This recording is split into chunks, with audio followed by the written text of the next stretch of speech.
Let's get ready to RPG! RPG! RPG! RPG! RPG!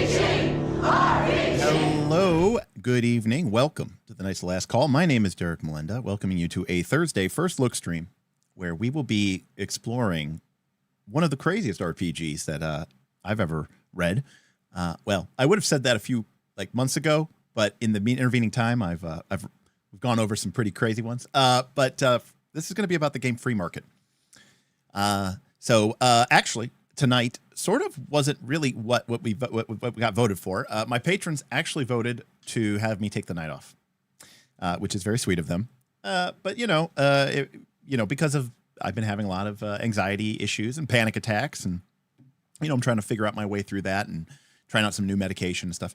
But I think for me, one of the best solutions is trying to,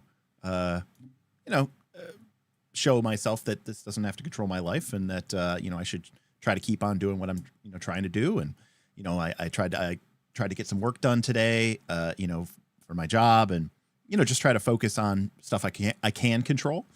Also too, this is a fun thing for me. I like RPGs. I like talking about RPGs. I like talking about RPGs with you all. So it's in its own way, it's my therapy. So yeah, good times, good stuff. Well, we know that Derek likes this game, I think. Well, Sidon, yes and no. I've only played this game once, and I played it at a long time ago at Gen Con. And I think I'd already bought the game, but I never really played it. And it's kind of a difficult game to play, because let's for starters, let's talk about Freemarket. Freemarket was a game made by Luke Crane and Jared Sorensen. And these are sort of two of the big indie game developers that, sort of blaze their own trail. Burning Wheel from Luke Crane, obviously, Torchbearer, Mouse Guard, Miseries and Misfortunes, games that we talked about. And Jared Sorensen's mostly is known for Inspectors.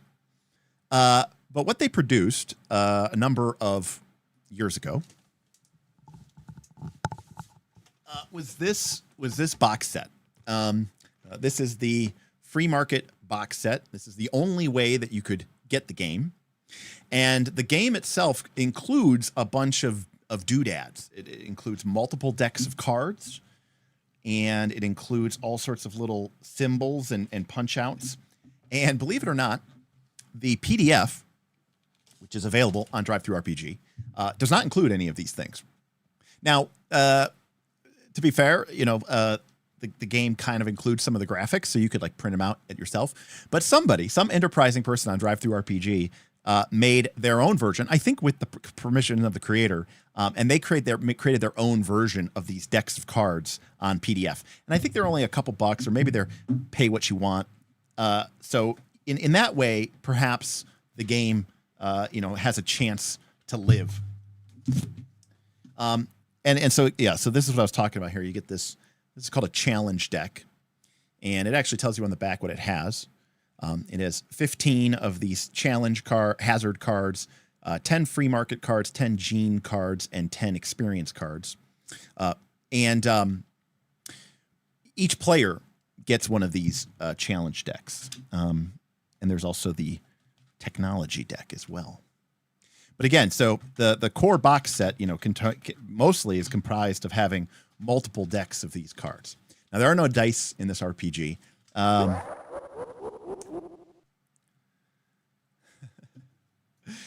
See Cal. Cal says, all right, Derek, I was going to rally the boys for Helldivers, but I saw this and I was like, okay, you have my attention. Well, I'm glad I could pull you away. Hopefully it's worthwhile. But thank you, Cal. I appreciate it. So, any case, if you do buy the PDF, just be aware that you're going to have to maybe do a little bit of legwork if you want to pick up some of the other ephemera of the game. No dice. It is an abomination. Yeah, basically. So, what is Freemarket? Well, Freemarket is a game set in the future, the near future, the far near future in which essentially it's sort of a post-scarcity economy. And that means that energy, basic needs are kind of all met. And in this particular instance, there is a space station orbiting one of the moons of Saturn, I think. And it is a place where people who want to sort of go and live there. And once you get there, and the name of the space station is very convoluted, but most people call it Freemarket. So on the space station, on Freemarket, nothing costs money. Yes, space hippies isn't actually that far from the truth. So people who go here are allowed into the community, and there's no money, and you have basically matter replicators. You can kind of, you don't have to worry about food. You don't have to worry about whatever. You could just live your life here, essentially deadheading, right? You could just, you don't need to contribute anything. But the core idea, and by the way, let me also rephrase this. This is a world where, technology is so advanced that, they can 3D print you a new body. They can, if you die, they can, your memory engrams are backed up by the central computer, which is called the aggregate. So if you die, you can just get downloaded into a new body. So they can reprint you a new body. So it's a very strange kind of place, because death is kind of an inconvenience to a certain extent, not really a problem. And you have everything that you could want. So what is this game about? Well, the core idea of this game is that you make characters who live on this crazy ass space station, and you try to change it, right? You're not content to just sit around and do nothing. You want to enact change. So what does that look like? How does that work in a post-scarcity world when you don't have, money? Now, the station doesn't have a limit really on resources, right? But there's clearly limits, even in a post-scarcity world. There's only so much room for everything. There's only, if 3 people hold a concert on a night, well, not everyone can attend every concert. They're going to have to pick one, right? And so, there's this idea that if you lived in this world, if you existed in this world, what would the economies look like? And how would society and how would people define their existence? And how would they sort of go about living? And how would they go about existing? And there really is no other point to the game other than to sort of experience this and just to see what crazy nonsense your group gets into. So that's Freemarket. All right. Now, if you have questions or concerns or comments, feel free to stop me and ask questions. But we're going to go through this. Now, I have read this book before, so this is not a first look per se, but it's been many years. And so my knowledge of this game is somewhat limited, even though I do seem to have a good idea of what's going on. This is another weird one. It sure is, Gabriel. All right.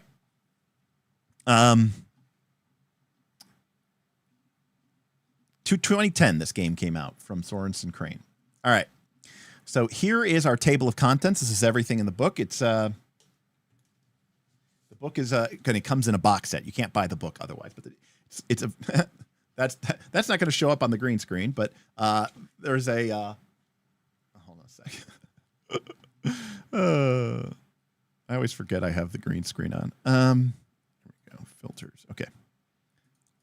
All right. So this is the rule book. It's this really weird format. It's super wide, and it's like 150 pages. All righty. All right. Is the writing at least normal? Well, yes, I think so. So we have a brief introduction about welcome to the donut. That's what they call the space station. And then we talk about generation of your PC. We talk about challenges, which is sort of the core, conflict system of the game.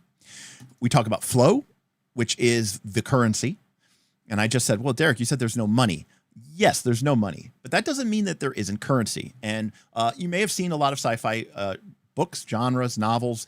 Black Mirror did an episode with this. Flow is the idea of a social currency. It's the idea of like Reddit karma becoming the currency that people use in order to get things. You may have also seen an episode of Community, right? The Meow Meow Beans episode. So this is the same idea. Mercies are factions. Mercies are very much like the factions from Blades in the Dark. Mercies are groups of people who get together to collaborate and work on ideas. And we talk about memories, which is a core element of this game. And then we talk about death, data, Geneline, interface technology. Superuser. Superuser is their word for the game master. A glossary and an index. You'll note the glossary, quite long. All right. So I've read this before, but I'll read it again. Welcome to the donut. We are a society of functionally immortal, cybernetically modified, telepathic infovores. Our culture is centered on a reputation-based economy in which all basic needs, sustenance, and shelter are accounted for. If you wish to do more than just survive, if you wish to create, perform, build, or destroy, you must win the approval of your friends and the community at large. Our community at large is currently over 80,000 strong. It is contained in a Stanford tourist-style space station parked at the L5 Lagrangian point of Titan and Saturn. Our habitat was designed to hold 40,000 comfortably. We've modified it to accommodate our expanding numbers. There are no laws in our society, but there's also no crime and there's no death. So we think we're doing a fair job. You are one of us now. Welcome. So, what do you do in Utopia? Off-market folks always ask us, what do you do up there? They can't imagine how one would live in Utopia. Just like you, we have families, passions, and hobbies. And while we don't labor to earn money for food and housing, we have a cause, a philosophy, or a purpose to which we dedicate ourselves. We do what we love, and we're very passionate about it. Sounds like a nice life, eh?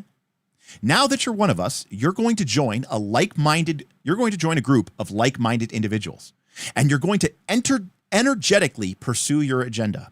You're going to build technologies, create ideas, and probably step on a few toes. You're going to earn recognition and favor from your friends, and we hope from the rest of the station. Of course, space stations' resources are limited, particularly space. So not every idea, not every dream can be brought to fruition. Therefore, users spend their reputations to ensure that their ideas are produced, seen, or heard. With 80,000 odd contestants, the competition for status and resources is intense. So, the core idea of the game is that you have this resource called flow. And flow is a measure of basically how many likes have you gotten, right? How popular are you? How cool are you? How well liked are you? Flow can come from a variety of sources, but the fundamental concept is if you want to do something that isn't just, hey, I've got my free apartment, I've got my free stuff, then how do I do anything? Well, by accumulating flow, you're basically saying, I've got enough karma, I've got enough goodwill that I can use up some of the limited resources that we have. And if I have more of this goodwill, then maybe I can get more done than somebody who, let's say, just sits around and does nothing. I contribute to the society. I didn't have to put on a concert with, a bunch of cybernetic squirrel marionettes, but I did. I worked at that. I made that. I made that happen. I made that for you all to enjoy. And that means that I am contributing to the society. And if people like it, they're going to say, attaboy, and I will gain flow. And that will mean that I have more social currency to do more stuff in the future. Somebody said, thank you for the gold, kind stranger. Yes, they have in this game a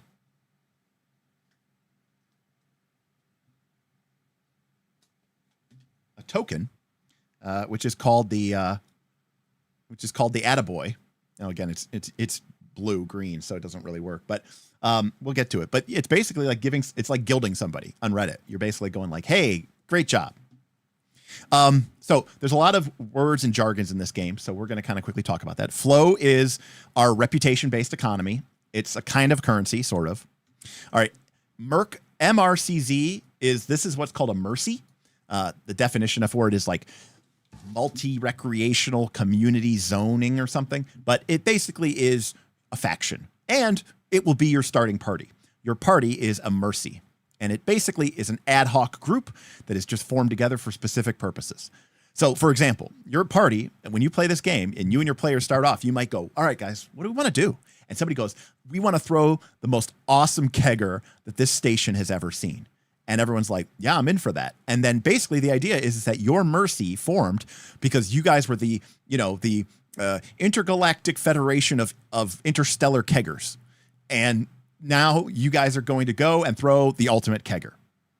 And that's your objective, and that's your mission. How do you make that happen? Okay, a key is everybody's cybernetic in that you have a nanotechnology digital interface implanted into you. It basically constantly monitors your health. It lets you have sort of an augmented reality when you look around. When people send you messages, right, it just shows up in the periphery of your vision. The need for like digital interfaces doesn't really exist. Similarly, it's sort of an unhackable thing to the most part. And it means that like, everybody knows who you are. The aggregate with a capital A is the master supercomputer that runs the entire station. And here they describe the station. Again, it's a tourist style space station. So if you can imagine, it's like the one from 2001, right? It's a spoked wheel over 3.5 kilometers wide. It rotates, and that generates gravity. So it's kind of like living in Sigil, right? So you're like living inside the donut, and everybody lives, on the surface of this donut, except it spins, and that's what provides the Earth-like gravity, right? So again, we're getting very strange here. It even says here, the walls and floors of the ring are meters thick to allow for easy transmission of energy, water, and waste to the station. Water is reclaimed, garbage is recycled, and toxic waste scrubbed clean and repurposed as bricks of reusable matter. Even airborne particles like dust are collected and recycled using biological vacuum cleaners affectionately named dust bunnies. So, again, just sort of a very strange introduction to this game. And again, it's, a bunch of people living here and everybody's kind of like a squatter, sort of, right? No, like there's no, again, it says, to an outsider, much of Freemarket looks like a chaotic urban cluster echoing Manhattan, Hong Kong, or Rio de Janeiro. Because of the short distances and dense habitation, Freemarket has the air of a busy neighborhood rather than a sprawling metropolis. Remain in one place long enough, and everyone you know will pass by and ping you. You'll frequent your favorite cafe or loaf about in your capsule. That's like where you can live. Meeting with clients while you finish projects on your to-do list, all without antiquated tech like a screen, mouse, or keyboard. Using your key, that's the cybernetic digital thing, you'll squirt data to your Mercy mates, design new tech to print later, ping a friend to synchronize your calendars, or view thousands of news and gossip feeds. And if you grow tired of your surroundings, you can wander over to a fresh Phase 3 location, custom built that day, and start all over again. Welcome to your new home. So, very strange, right? We can admit that. And what's really interesting about this game is at the top of each page, they have like an ongoing dialogue of basically the GM. This is Luke Crane here. And then there's a couple other players. They got Jared, Ray, and they are like the players, and they kind of like discuss and talk about the game as they're explaining it. It's a very interesting way that the game is sort of presented. So a couple of things here. Freemarket is played in sessions. They last for 2 to 4 hours and accommodates 1 to 5 users. In order to get started, one of you must be the super user for this session. So this arrangement can change in the next session, but for now it stands. So the game is sort of built up that players may change who the super user is.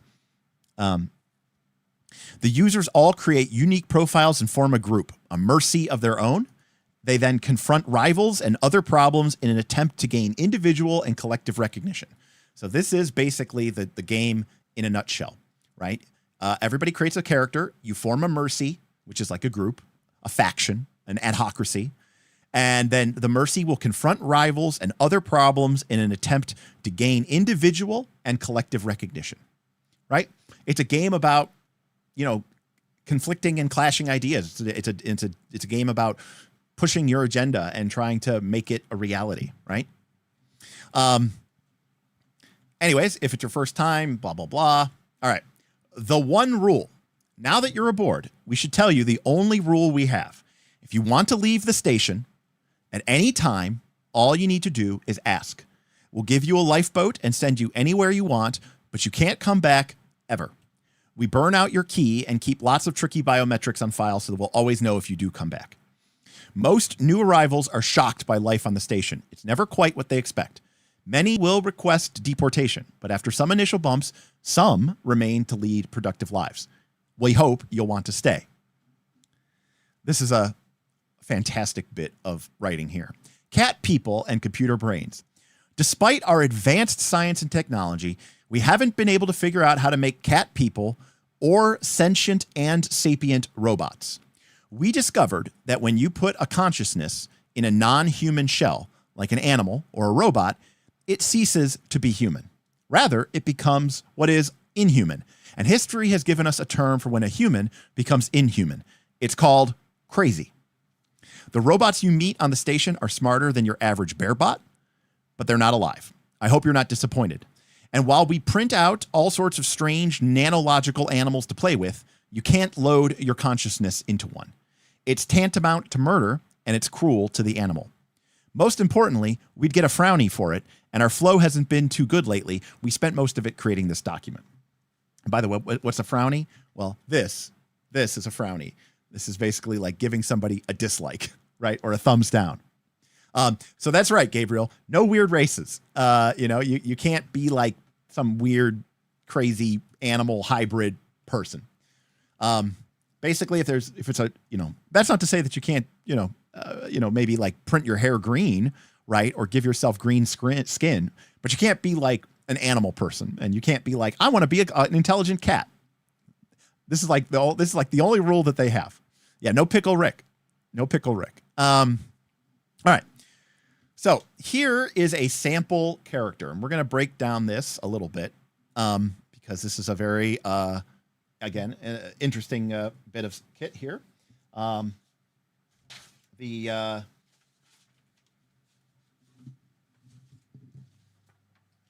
game comes with the box set, comes with this nice pad of character sheets. Jasari says, so advanced, you can come back from the dead, but you can't give yourself cat ears. Jasari, you could probably give yourself cat ears. But I don't, but you can't be like a cat, or like, I want to be a cat person. Cat ears is probably within the realm of possibility. All right. So here's a sample character. First, we have our key ID. This is your character's name. All right. Then the username. That's you. Then your clad. Your clad is basically your description of your class, right? Your clad is like what's in Fate terms, right? This is your core identity, right? In Fabula Ultima terms, right? This is your what is it called in Fabula Ultima? Your identity, I think, is what it's called. So you could write whatever you want. It's not really limited by anything, but generally speaking, you're going to want to use like an adjective and then some sort of like an adjective or two and then a noun. So in the case of Tara Chapman, okay, this is our Tara Chapman. They are a precocious space farmer. Then we see that they have 12 flow. This is like their currency, how much reputation they have earned, likes they have earned. And if they have any outstanding frownies, right? Is anybody actively giving them a thumbs down that they want to deal with? All right. Now, in this game, almost everything everything kind of uses the same basic template, which is this blue box here. And everything will have 3 tags. All right.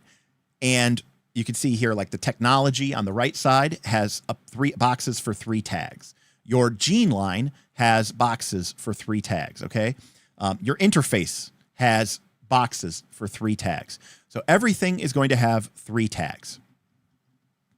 And tags kind of work like aspects from Fate. And basically when they apply, you're able to use that particular piece of technology or that particular piece of Geneline. So in the Geneline is basically like, what is your biological DNA? Like, what is it? What is your core genetic expression? In this case, the Geneline that they have is the apple cedar, which has 3 tags: green thumb, common sense, plucky. And the strength of this Geneline is 2. We'll get into this when we get into challenges. They also have a technology, which is called the Germinator. It has 3 tags: helping, cultivation, mechanical gnome. And then they have 2 pieces of interface. They have the agronomist's database, cultivation, growing season, comprehensive, and they have photosynthetic hair, which we can kind of see there, which helps them with shaping, vegetation, and calming. Experiences are basically the skills of the game, and these represent all the different things that your character will do throughout the course of the game. When you go to do a challenge, one of the things that the super user will do is decide which of the experiences applies to this challenge. So they're called, you have breaking, cultivation, ephemera, flood, bleeding, ghosting, mobbing, negotiation, printing, recycling, shaping, social engineering, switching, thin slicing, and wet work. The PC sheet describes how you score a challenge and how challenges work. And then lastly, you have this section here on just from personal data. Who are your friends? What mercy are you part of? And then we have a section on memories. Okay. And you have 3 slots for long-term memories and 4 slots for short-term memories. And believe it or not, this is kind of the way that the XP system works in the game. And when you first create a character, a memory must include 3 of the following 5 concepts. So you have to have 3 of the 5. A person, a place, an object, a mercy, or an action. And your starting memories that you start the game with are what happened yesterday, what was a life-changing, and your childhood. So, for example, yesterday I talked to the historian Lenin Meringue about the original garden party. That happened yesterday. Rafe from the Missing Foundation decompiled my garden with a robotic groundhog. So that's a life-changing event. And then apparently one of their childhood memories is I helped my mother, Cynthia, can peaches harvested from the aeroponic orchards. So those are what you start with. But as you play the game, you're going to acquire new short-term memories and new long-term memories. Some of your memories will be wiped out and some of your memories will be replaced. But your memories essentially are sort of like a rotating carousel of what's currently important to you and what's currently driving you. All right, confused yet? All right, great. And again, if you have any thoughts, comments, or questions, please drop them in chat. I'll be sure to answer them. I didn't think we'd get a lot of people today, and I was right. We did not. All right, so we just talked about this, So this is how we create a character. We talk about the names. And also, I should also point out in this character sheet, they said here, what generation is Tara Chapman? She's 2nd gen. And this it does have an effect, so I shouldn't say. But basically, if you're 1st generation, you're the first people who came here. Like you're the OGs, right? The people who came here. 2nd generation are people who were born here. People that, were the children or whatever of those 1st generation names. As an example, they said, if you're from the 1st generation, your names tend to be, pretty standard. It was common for a European Geneline to have members with names of a Korean or Arabic origin and vice versa. So you might have names like Ford, Hugo, Antonella, Pete, Lucas, Summer, Makembe. Second generations, though, are like the Gen Z, right, of this environment. So they have names like, Interrobang and Froz and Sandman and Stan with an exclamation mark and Chrome Dome and Io and Squirrelix, right?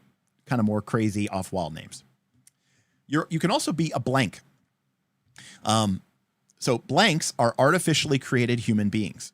During their inception, blanks were considered to be novel life forms, similar but not identical to their human inventors. The idea of a designed human having its own identity was a foreign concept. Bowing to pop cultural ideas about clones and artificial life, many blanks were given alphanumeric designations, such as Audrey 2 or Mark 5.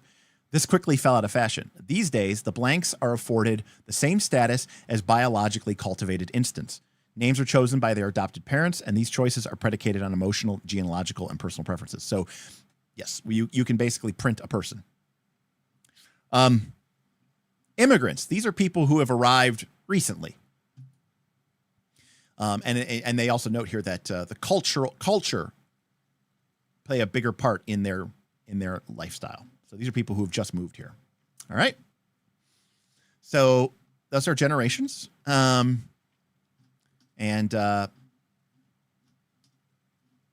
see here. They talk about being first generation, second generation, a blank, or a immigrant. And here it says, the shocking truth behind immigration is that 97.34% of immigrants are deported less than a week after their arrival on the station. But about 2.66% manage to adopt this place and call them home. We welcome them. They bring fresh memes to our little community, laden with a touch of old world thinking that we all find hilarious. All right. So here we go. Geneline. So this is, like I said, this is sort of your genetic expression. We discovered that genetics are pretty damn important. This is old news, but on the station, we put a lot of stock in Geneline. We tinker with it, we modify it, we adapt it, we customize it. We exhibit traits from our parents and our forebears, but we add our own hand-built modifications. As you might imagine, once we had the ability to tinker with the human genome to add predictable trait expression, we went a little wild. First thing we learned, turns out you can't make something part animal. Apparently, your physical makeup is inextricably tied to your mental faculties. So people with fur, tails, and ears don't act feline. That's an anthropomorphic view. They just go bonkers. So we don't do that. On the positive side, it turns out we can add traits from movie stars, pop stars, historical figures, and even for characters from books. Nowadays, we don't even know what's natural expression or evolution and what's a custom hacked trait. It sure keeps life interesting. And we talked about experience. Experience are basically your skills. Interface is we all have nanomachines implanted into our nervous systems. They are a cybernetically interface that enables us to survive in our augmented reality. So you basically get these, like, it's kind of like your equipment that's like integrated into your body. Tech permeates life on the station. Gadgets, robots, exotic foods, tools, pets, ray guns, mimetic clothing. Everyone uses tech. Not everyone has tech. Tech breaks down and burns out. Tech is traded and gifted. It's a barter currency in station life. So tech is like, gear, stuff that you make. Interface is like stuff that's like personally, cybernetically attached to you. All right. And then we talked about memories. Flow, mercies. Flow is a tally of points that you use in order to generate how much currency you have. And without flow, a user cannot initiate challenges with other users. A user with high flow is a powerful and influential, sought after as a friend and supporter, but flow fluctuates. Someone fat with flow today could be baselining tomorrow, such as the carnival ride on the station. So in order to do a challenge, which is how you make something or do something, you have to spend flow. So you have to earn this social currency in order to make a change in this weird, crazy world.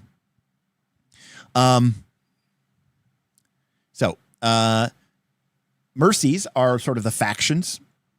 They originally were called multinational regional cultural zones. They were initially brought together for people to work on stuff, but 40 years later, we still use those groups, but mercifully, they're called mercies. To us, a mercy is just a social group that shares resources in services of a common goal or philosophy. These groups no longer exist solely for the purpose of building or maintaining the station. Mercies now form because their members all share the same beliefs, enjoy the same food, or want to design and distribute a product, want to spread a certain message, or even because they're all from the same gene line. Not everyone has to be in a Mercy, but being in a member has its benefits. You get to move out of the capsule dormitories and into a small living space, usually a recycled cargo container. You get private access to station resources like matter printers. You get access to better data feeds and more comprehensive reversible death benefits in the rare instance that you are killed. So if you're smart, you join or form a Mercies. We got another super chat from Cal. Ha, look at that. Look at that Lunite. They still think nuclear rockets are advanced. They don't know about the graviton propulsion system yet. Well, Cal, that could be your whole thing. You're like, I am going to create a graviton propulsion system, and I'm going to build it. Now, why? And why would people care? And why would people give you that flow for that? That's for you to decide. That's for your group to decide. So that's in a nutshell the character. So to make a character, there's 10 steps.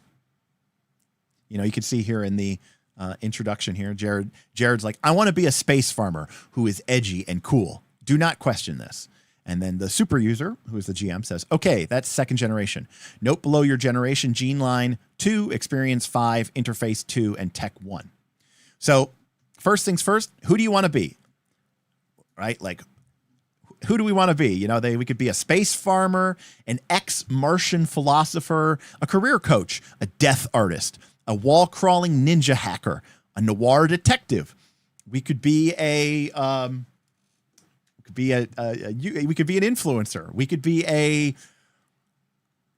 anything, you know, what do you do? What do you want to do? Boil that idea down into a clever description and write the clad line on your profile. So this is just this crazy nonsense. You just come up with something. What is your core identity? 2, what generation are you? So you pick either first generation. That means you were the original people that came here from, you know, Mars or the moon or Earth. Second generation were born here. Blanks are artificially created beings. And immigrants are people who are from Earth or Mars, but they've arrived just recently, like within the last couple of weeks or whatever. And you can see that depending on which generation you pick, your starting stats are a little different. So for example, if your gene line, remember, is like the strength of your genetic code. So if you're from Earth or Mars or whatever, your gene line is probably just normal. It hasn't been like artificially hacked with. So your gene line strength is actually only 1. Whereas if you're an artificially created human, right, your gene line was custom designed to be badass. So your gene line strength is 3. Similarly, if you're an immigrant, you just got here. You don't have a lot of experience with stuff on the station. Whereas if you've been here your whole life and you grew up this way, you'll have a lot. Interface is the same kind of idea. How integrated are you cybernetically into this society and system? Someone who was born here and raised here, or someone who is artificially created here, is going to have a high interface level. Whereas people who just arrived or people who have been here for a long time may not have that much cybernetic interface because they're a little bit more like, you know, OG. And lastly, tech. Now, the difference is that when you came from a world that didn't give you infinite stuff, you relied on technology. So people who are not from here have more tech. They have more equipment. They needed gadgets and doodads to do stuff, and they brought it here to the station. Back from places where you did need money. So anyways, we pick a generation. It also has a role-playing consequence, right? Like, are you this person that's, you know, you came here 100 years ago and, you know, you remember growing up, in New York City and leaving for this, and, you know, you're kind of an old world. I don't know, you know, you still remember your Italian grandmother or something like that. Or, you know, did you just get here from Mars?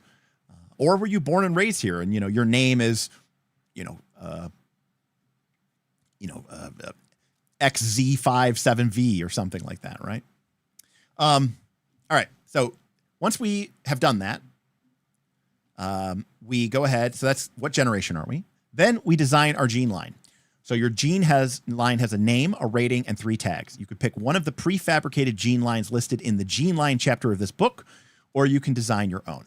So let's go ahead we are on page 15. Let's go ahead and look down at the gene lines just so we can see. These are like, you know, if you can't think of something, right? Here we go. All right. Here are some sample gene lines. These might make sense to somebody, but, you know, I don't know. You know, for example, your gene line could be the Da Vinci gene line, and that gives you the inventive, artistic, and old world traits. You could have the disco gene line, which gives you flashy, magnetic, and pharmacology. You could have the Groff Orlock, which gives you commanding, feral, intimidating. The Giza, brilliant, small footprint, religious. The Eastwood, stern, marksman, musician. Spider, Takamoto, tweening, Miyamoto, New Artego, Pitbull, Shark, Sprite, Laszlo, Lebowski. Lebowski gives you peaceful, lazy, and bowler. So it's utter and pure nonsense. You can just kind of make up whatever you want. And usually the way to go is to sort of make it a meme on something, right? To take something that is, you know, your group or you think is funny, and then like you make that into a gene line, right?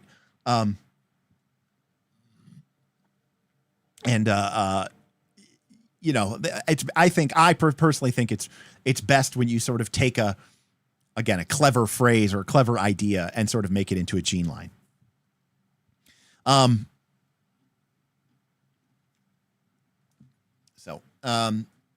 Then we give that gene line tags. They can describe a physical quality, a mental ability, or a personality quirk. Gene line tags are important. If one of your gene line tags relates to a challenge, then you get to use your gene line in that challenge. This kind of gets into how challenges work. But when we are doing a challenge, we're going to be drawing from this deck of cards. And God help us. The dude does abide.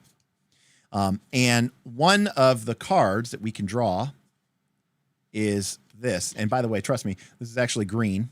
But of course I have my I have my fucking blue screen up, or my here we go. Oh, nope, that's not gonna work.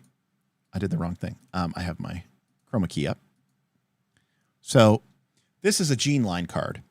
All right. So if this comes up during a challenge, it says that you can score 1 point when your gene line is active. In other words, if your gene line helps you, if you draw this card during a challenge, you can use it if your gene line applies to this challenge. So there's kind of a trick here, which is you want to create tags for your gene line that are going to be useful in challenges. And then, you know, it's a role-playing thing, of course, but like, you know, if one of your gene line tags is plucky, right? And we're in a challenge and we're in a scenario and you're like, you know, my plucky trait applies, then if you have one of those gene line tags, you can use gene lines and you can use it. All right. The only thing is gene line tags can be about anything you can think of, but they can't be one of the 14 experiences. They can't be one of the 14 skills. They have to just be physical qualities, mental qualities, or personality quirk. Fearsome, brave, leader, patient, kind, resilient, demonstrative, hirsute, punter, like any description that you want. All right. So Jared, here our example says, gene line, apple cedar, sounds green. Tags are green thumb, common sense, and plucky. All right. So the super user, the GM says, all right, your gene line rating is 2. Write that in the gene line bubble. Then write in your names and tags. Now choose your experience. You have 5 points. And again, remember, because in this example, our character is second generation, we get a gene line rating of 2. We still write 3 tags, and then we get 5 experiences. So what are the experiences? They are the skills. Assign those points to any of the 14 experiences. You do not have to assign a rating to experience if you want to, and an experience cannot have a rating higher than 3. So you could put, in our case, we have 5 points. We could put 1 into 5, or we could put 2 and 2 and 1, or we could put 3 and 1 and 1. I think that's the only way we could break it up. There are 14 experiences on our sheet. And these kind of are like the core ways that the game interacts. Experience number 1, breaking. Breaking reduces the rating of tech or interface through hacking or sabotage. In other words, breaking is used to destroy tech. It's also used to destroy interface. All right. Now remember, those are things. Those are physical things on our character sheet, and they're also physical things on other people's character sheets. So, for example, going all the way back up to our example character sheet. This is an example character sheet. You can see that we have this section here for technology. All right, tech. And you'll also note that on the right side, there's this thing here which says start and current. So the start is this technology's rating, and the current is what it is currently at. So currently this thing is at 1. But if you break tech, you reduce its rating. And if you reduce it all the way to 0, you have destroyed that tech. You can also break people's interfaces. All right. Interfaces are literally their cybernetic, systems, their programs, their, cybernetic modifications. So breaking allows us to essentially aggressively attack other people's tech and other people's interfaces through hacking and through sabotage, right? And again, it does that by reducing the rating. Cultivation. Cultivation creates old world technology.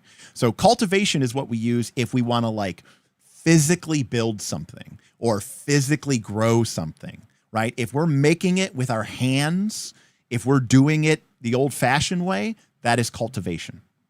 Ephemera.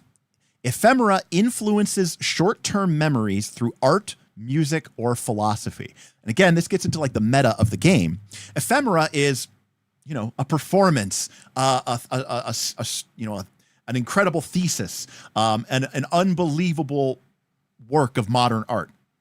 But what ephemera really does, it allows you to hijack other people's short-term memories, right? You're able to insert new short-term memories into another person because you've influenced them because of your art and your music and your philosophy.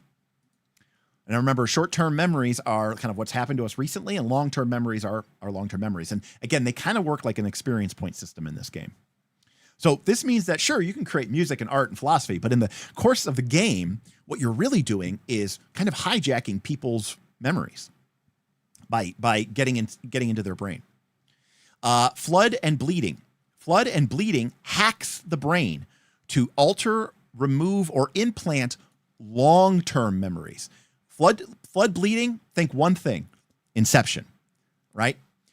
So ephemera can affect the short-term memory, and I'm generalizing here, but eventually if you have a short-term memory, you can upload your short-term memory into long-term memory, and long-term memories are very useful for your character.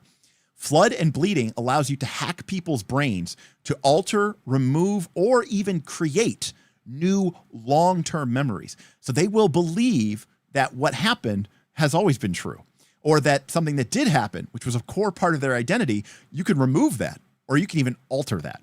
And so altering it or whatever is called flooding, or bleeding, or removing it, and then inputting your new memory is called flooding.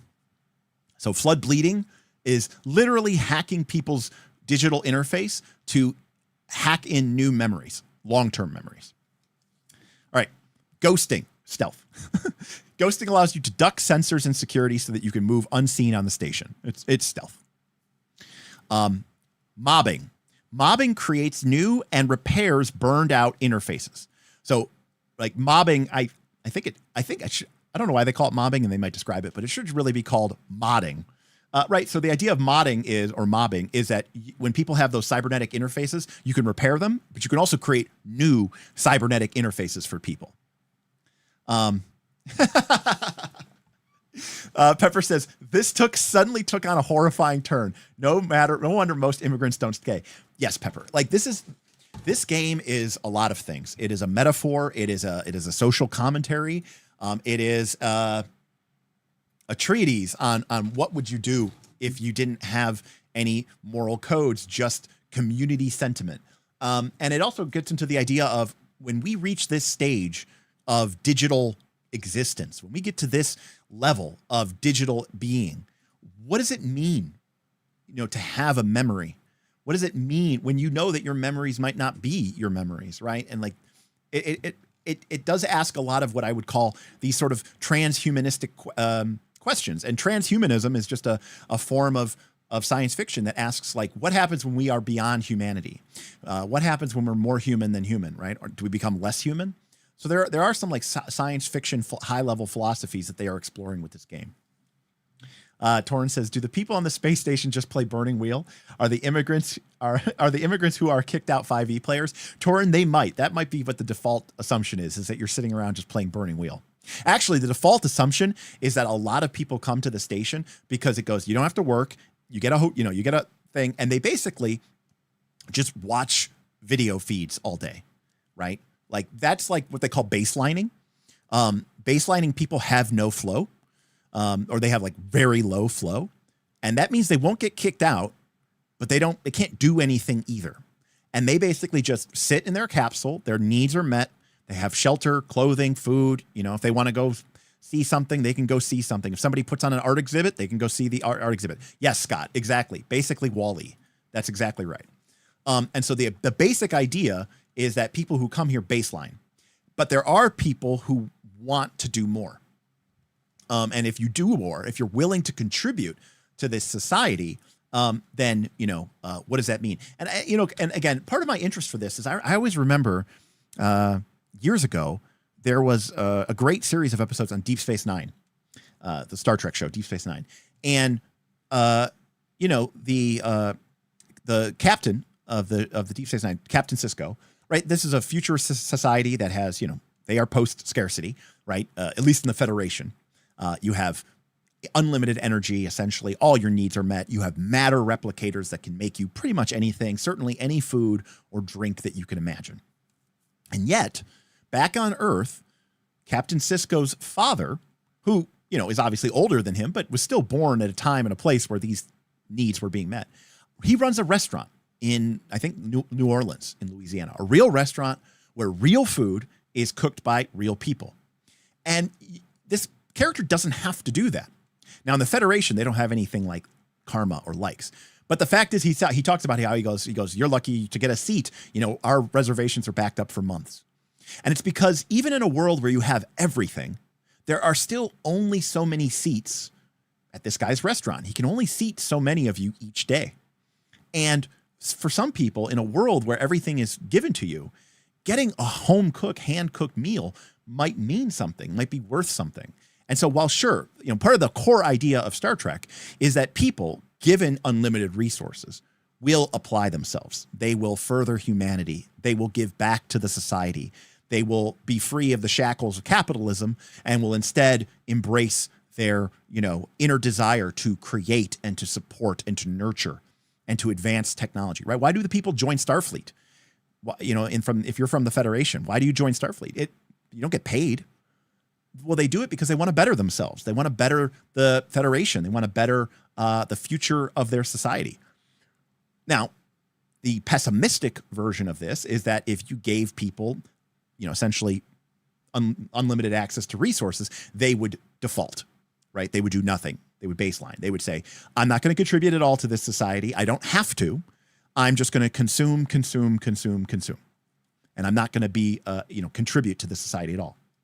And part of the, and that is, by the way, there's a lot of debate, even today, about things like universal basic income that, that we're not anywhere near free market in terms of technology.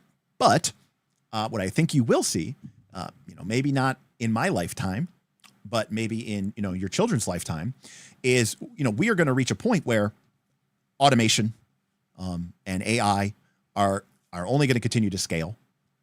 And eventually these jobs that a lot of people rely on for their well-being are going to go away. Right now, there is a strike going on from the longshoremen. And the ports, I think, on the Gulf Coast and the East Coast of the United States are closed. Why? Is it over money? No, actually, it's not over money. It's over the longshoremen wanting the companies that hire them to guarantee them that they won't be replaced by automated robots and auto loaders and auto dock workers, right? And because they're worried about their livelihoods and they're worried about the future of their livelihood. Like, what am I going to be doing in 10 years? And the answer is, who knows? And so we're starting to grapple with these issues in our current society right now today. And this idea of universal basic income comes up because as the efficiency of what we do continues to increase, right? We are generating more and more wealth, right, per capita than we ever have before. How does that wealth get distributed? And eventually you're going to reach a point where, you know, it's got to go somewhere or you're going to have some problems. So anyways, so a lot of UBI debates come into, if you gave people, you know, let's just throw a random number out there. Let's say you gave everybody $75,000 a year or whatever, enough to live. What would people do? And there's some people, very cynical, believe in human. They say everybody would just sit there. They would do nothing. Nobody would work. Everybody would just sit at home and they would just watch Netflix or they would watch YouTube all day. They'd, you know, play video games. They would do nothing. And there's other people who think, I think better of humanity. Yes, there are going to be some people who do that. But I think most of us, once you lift that weight and that yoke and that burden from us, we will want to contribute. We will want to do great things. And remember, you know, this is a level in a world where more and more things are being done automatically and are being handled automatically. So, you know, I think that over the next, you know, 20 to 50 years, these are going to be things that we continue to deal with. And in some ways, we're dealing with them right now. Anyways, so that's a side tangent. Karama says, no, Derek, what people would really do is raise rents by the UBI number and nothing would really change. Well, Karama, yes, I'm assuming that there's some sort of, you know, a thing in place to prevent just auto inflation. And, you know, there would obviously be sweeping changes, you know, across the world. But, yeah, especially if the UBI was subsidized by highly taxing the people with a lot of money. But that strike just ended. I didn't think it was going to last long. There was way too many people and way too much money at stake for them to keep that going for too long. But that's interesting. I'll have to read about it. I was just reading about it like yesterday, so it must be very recent news.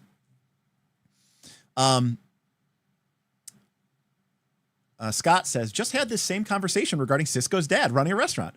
Productivity has increased so much since the 1970s, but we still work 40 hours a week for the same wage. Yeah, I'm not going to get on like, you know, my liberal, you know, soapbox here. But one of my favorite statistics is that in the not too distant past, I'm actually just going to look it up here. Yeah. Okay. In 1860, right? In 1860, President Lincoln created the Department of Agriculture. And at that time, 90% of Americans were farmers. It took 90% of us to feed 100% of us, right? So that meant 90% of people's sole task was to just grow food. And 10% of people we had enough capital and enough wealth generated from that food that 10%, right? 10 people out of 100 didn't have to be a farmer, because the people that were farming grew enough food to feed themselves and these other 10 people. And those people could be scientists. Those people could be engineers. Those people could be whatever, what have you. And in theory, those people made advancements. The farmers themselves made advancements to become more efficient. This is, in theory, the way that capitalism is supposed to work. Today, and there are more of us now today than there ever was back then, right? Far more people today than there were back then. Today, only 2% of Americans are farmers. There's only 2%. And if anything, we have too much food, right? We have, I mean, even though there is obviously child, you know, hunger in America, and hunger in general in America, but by and large, we produce far more food than we could ever, you know, realistically eat. You know, some of the channels of distribution are fucked up, but now 2%, 98% of Americans are not farmers. Why? Did we suddenly stop eating less calories? No. But technology, infrastructure, you know, genetically modified organisms, farming techniques, you know, everything have advanced so far that now 2 people can do for 100. 2 people can feed 100, and it used to take 90 people to fill 100. And so this is that idea of, you know, efficiency and increasing and like what Scott was talking about. Even if some things are automated, we still can't automate maintaining the automated system. So there's always more jobs after an automation adoption. Yeah, and I'm not saying jobs are going to go away overnight. I'm just saying more and more and more and more and more. I think you're going to see, now the question is, what do we do with those efficiency gains, right? Do we put them into society, or do we put them into the pockets of a small percentage of very wealthy people? So, all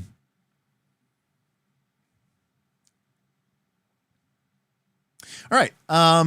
So anyways, negotiation is another experience. Negotiation is used to form binding contracts through the ancient art of deal making. So kind of your diplomacy skill. All right. Printing. Printing is how you create tech using matter printers. So if cultivation is how you basically make something using old world technology, printing is like when you're one of those people who really knows how to make a good STL, right? So printing is using the matter printers to create tech and to create stuff.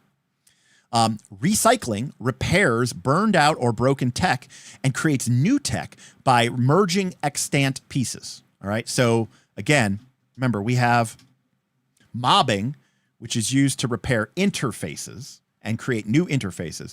And recycling is how we create and repair tech. All right.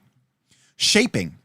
Shapers manipulate others through subtle use of body language. So we kind of have another form of social manipulation here. Social engineering. Yet another form of social conflict here. Social engineering is used to force another character through verbal cues and misdirection to do or reveal what he would otherwise not. Switching.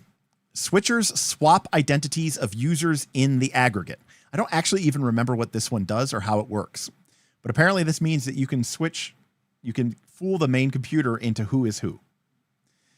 Thin slicing. You can definitely tell that they had just read Malcolm Gladwell when they wrote this book. Thin slicing is used to determine the value or validity of information through gut reaction assessments or cool hunting. Basically, it's kind of like your recall knowledge in a way, or like sense motive.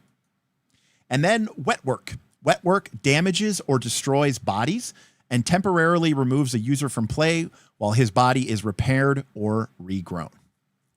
All right. So those are the challenges. Those are the experiences in the game, and we can put points into some or all of them at this point in character creation. Obviously, there's a lot of stuff in here, but you can kind of get a sense for the game being about, like, manipulating people, creating stuff, repairing stuff, changing stuff, and altering stuff. All right. Let's see. Do they talk about this? Okay. So Jared says, okay, for farming, I need cultivation. I'm going to put 2 points there. Recycling is repair. All right, I'll put a point there.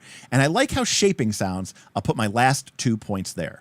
And again, because Jared made a second generation character, they had 5 points to distribute to experience. So, in fact, second generation characters are the most experienced.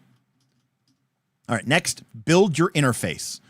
Robotic arms, pheromone projectors, internal guidance mechanisms, nanological supercomputers, improved firmware, and even body weaponry are all considered interfaces.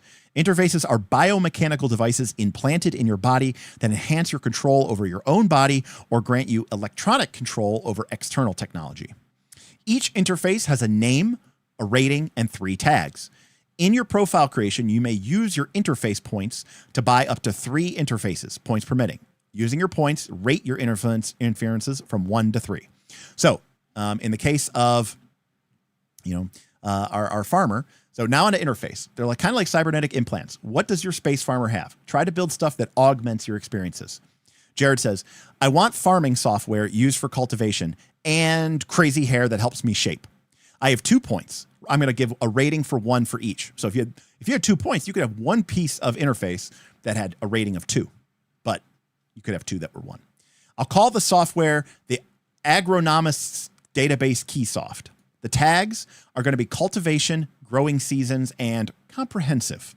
My hair is photosynthetic and composed of vegetation. It has a calming influence. So again, this is you kind of creating adjectives, aspects that go with your cybernetic interfaces. Interface ratings are rated from 1 to 3. Interface rating determines how many times you can use your interface in a challenge and how much punishment your interface can absorb before it burns out. So a stronger rating means that you have a more resilient, more robust piece of tech. The starting rating is modified in play when your interface becomes damaged or mobbed. The modified number then becomes your new current rating. When you create tags, they're similar to Geneline tags. However, the first tag for your interface has to be one of the 14 experiences, one of the 14 skills. In other words, every interface kind of is linked to one of your skills. The second tag describes the form of the interface. And the third tag is a notable quality, an adjective or an adverb, an adjective.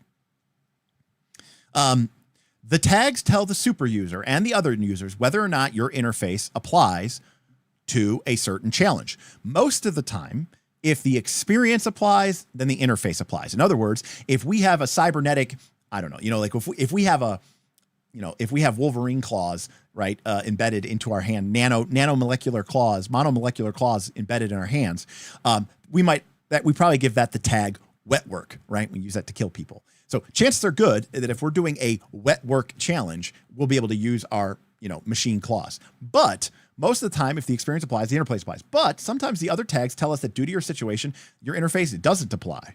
So maybe in a situation like this where, we're trying to shoot somebody, and, it says, like it has a tag like, up close and personal or something, or melee range.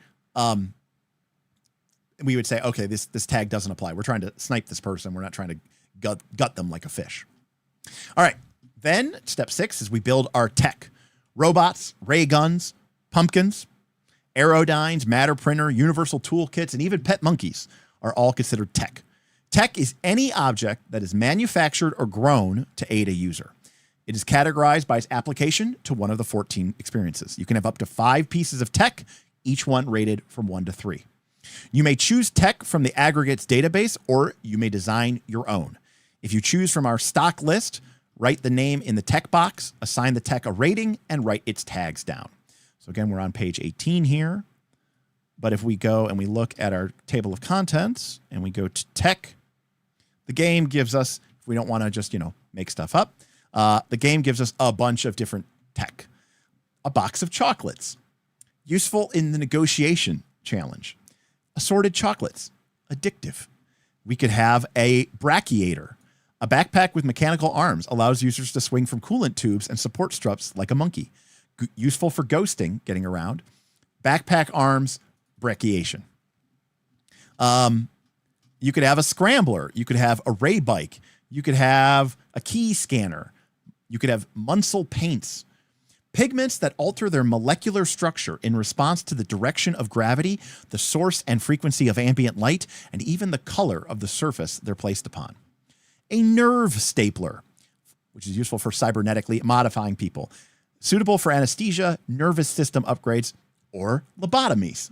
A plasma cutter. So anyways, there's a lot of different tools and tech that you can have in the game. And you can make your own, or you could, do stuff like this. Derek is a socialist. I knew it. I wouldn't really go so far as to say I'm a socialist, but I do see the writing on the wall, and I don't think we can keep this up forever. So that is that. All right, 7. We have to define our mercy, aka our party. Discuss why you're all together in a group. Nothing you've said so far is set in stone, so feel free to make adjustments so everything makes sense. In other words, you may have chosen some things for your character, but then while you guys are deciding your mercy, you're like, oh, it would be cooler if I did this. You can go back and make changes. Write your mercy's purpose in the form of a statement. We make shiny, happy, pretty things that walk, crawl, and fly. That might be the purpose of your party. Break down the social strata that keeps us separated. That could also be your purpose. Oh, and maintain the balance of power. Or we know what's cool. You don't know anything until we do.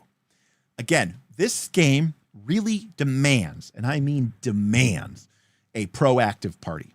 You have to have people who would just sit there and go, all right, I'm in this world. I can try to do crazy shit and make stuff happen. Let's Let's go. Let's do this.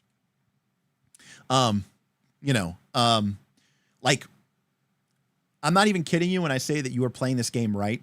If like your mercy's goal was to make fetch happen, right? Like your group's purpose for getting together might be because you want to make fetch happen. And I might be dating myself there with that reference, but again, the idea that, we're going to socially engineer and control people's memories to the fact that everybody starts calling cool stuff and they say, that's so fetch. And why are we doing that? Because we have nothing else to do. And so we just want to see if we can do it and we can make fetch happen.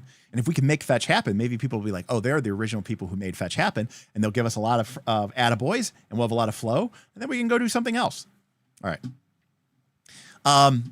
Did chat stall? It may have stalled.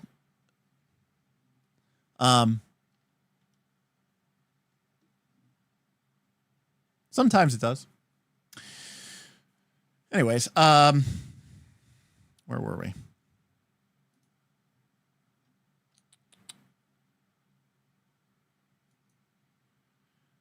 A mercy has 3 tags just like anything else. So mercy tags can include any of the experiences, whether shared by the members or not. Mercy tags should be colorful descriptions of your best quality. Ephemera, robotics, anarchy, subversive, neophilia, trendy. What does your mercy need? Think of 3 things that you don't have that your mercy needs. Tie these into your purpose and tags. So, for example, in our example character creation, time to form your mercy of 1. Since there are no other users, you get to decide your purpose, tags, and need. All right, I want to reform the garden party. Our purpose, to supply fresh produce to Freemarket. I'm going to give our mercy the tags of cultivation, produce, and gigantic. What do I need? I need tech, I need land, and I need more members. Great. I think you'll be getting some membership applications. Garden Party is tier 1. We'll do your flow in step 9. All right. Your fledgling mercy starts at tier 1. There are 7 tiers. Each tier is progressively more privileged and more influential. And again, you might say, but I thought this is Freemarket. I thought there is no social strata. Yeah, but again, there's only so much place and almost only so many things to go around. And so that it kind of, again, this is kind of a part of the point of this game is that even when everybody is equal, people still get socially stratified. Give yourself a mercy's name. Mercies have a flow factor, which we'll figure out in a while. And then one user should fill out the mercy profile. Basically, your mercy gets a character sheet as well. All right, we're almost done. Now we do long-term memories. Memories are perhaps the most valuable commodity on the station. They can be turned into experiences, traded, or even converted into data. And so one of the first things here is this is kind of how you level up your skills or how you get new skills, right? And remember, the skills are called experiences. Basically, you can take memories that you have, and then eventually you can convert them into basically skill improvements. You can also trade them with other people, and you can also convert them into data. Cal says, there is more to this game than I would have thought based on what you have said in the past. Yeah, I mean, it is a Luke Crane game. For all the good and the bad, it is a Luke Crane game. And that means that it is, there's a mechanical underpinning to this game. It's not just, whee, FBT, and let's have fun. Like there's a process at work here. And whether or not and you're not really supposed to be fighting it per se. Memories are divided into 2 categories, short-term and long-term. Short-term memories are gathered in the moment as you explore the station, interact with other users, and engage in challenges. Long-term memories are short-term memories that have stuck with you. They're meaningful moments from your past or important instances from recent events. Each user, that's a player character, starts with 2 long-term memories and 1 short-term memory. Recall 2 important memories from your past. It could be a formative moment or a defining moment. Write these in the slots. When writing them, include 3 of the 5 following concepts: a person, a place, a group, a mercy, an object, or an action. The person cannot be yourself. When describing these concepts, be specific. Don't tell us, when I was young, a man hit me on the head with a stick. Tell us, when I was young, my father, Pieter, knocked me unconscious with a hydro spanner, and dumped me into a 0G tramway tube, right? Be very specific. Yes, no, Jared's contributions are also very cool. This is very much a Crane Sorensen production. Yes, Anon. I'm just simply saying most people are more familiar with Burning Wheel and Crane style games than they are with Jared Sorensen type games. Short-term memories are something that happened yesterday, relatively recently. What happened to you yesterday? Write it down as a short-term memory. All right, flow. Flow is a social capital, standing, reputation, and face on the station. Flow is spent to buy into challenges, to leave a mercy, or to defriend someone. It is gained from cooperation, fulfilling contracts, donation, admiration, and friendship. So to be clear, you lose flow in order to start a challenge. A challenge is you trying to do something or change something on the station, right? The station sort of exists in a status quo. It's not going to change. In order to make it change, you have to be willing to spend your social currency in order to try to make a change. All right? But you can gain it by cooperating, by fulfilling obligations and contracts, by having it donated to you from people admiring you, and from friendship. All right. Your generation gives you a base starting flow. Your experiences, interfaces, and technology give you to that bonus. First generation starts with 10 flow, right? Because you've been around here for a long time. You've had an opportunity to build up some cred. If you're an immigrant, which means you've just recently arrived on the station, you only have 3 flow, right? You haven't made a lot of friends. You haven't done a lot, and so on and so forth. Add 1 point to your base for each of the following experiences that you have: cultivation, mobbing, negotiation, printing, recycling, and thin slicing. These experiences are marked with a station symbol for easy identification. So in other words, if we go back to the character sheet here,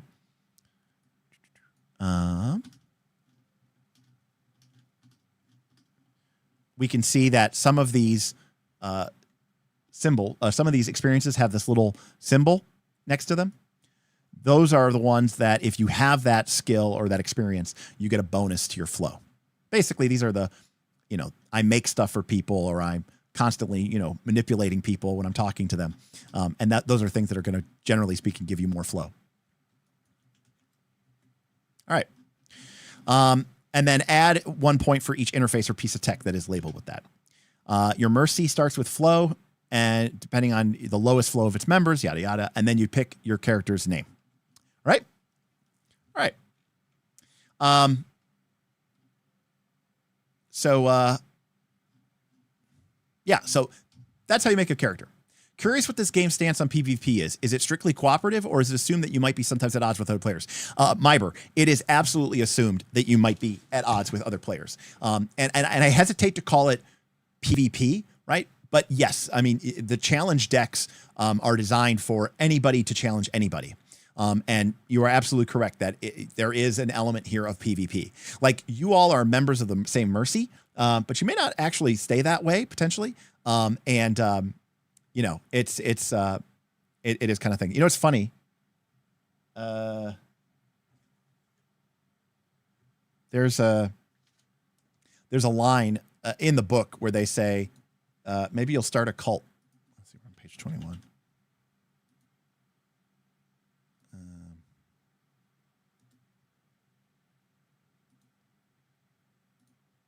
Oh, it's got to be hold word only.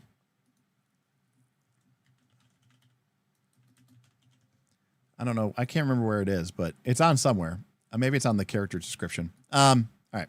Anyways, so that is our character sheet. All right. And on the surface, there's not a whole lot to our character sheet, right? We have a bunch of tags that we kind of make it up.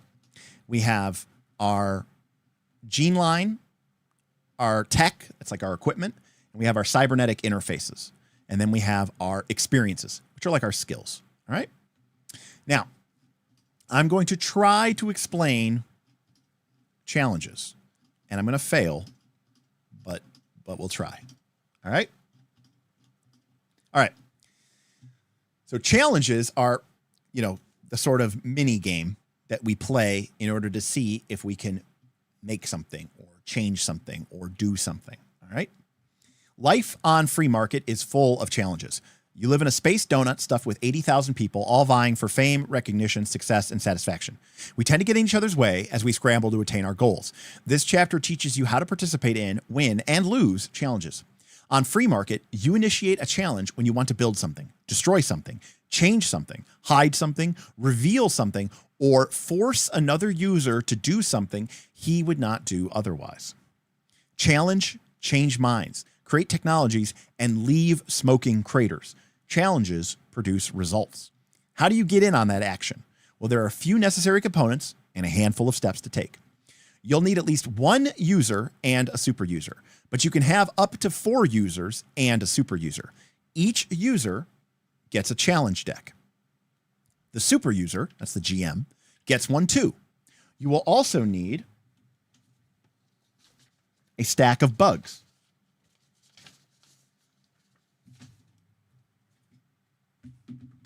You'll also need a stack of bugs.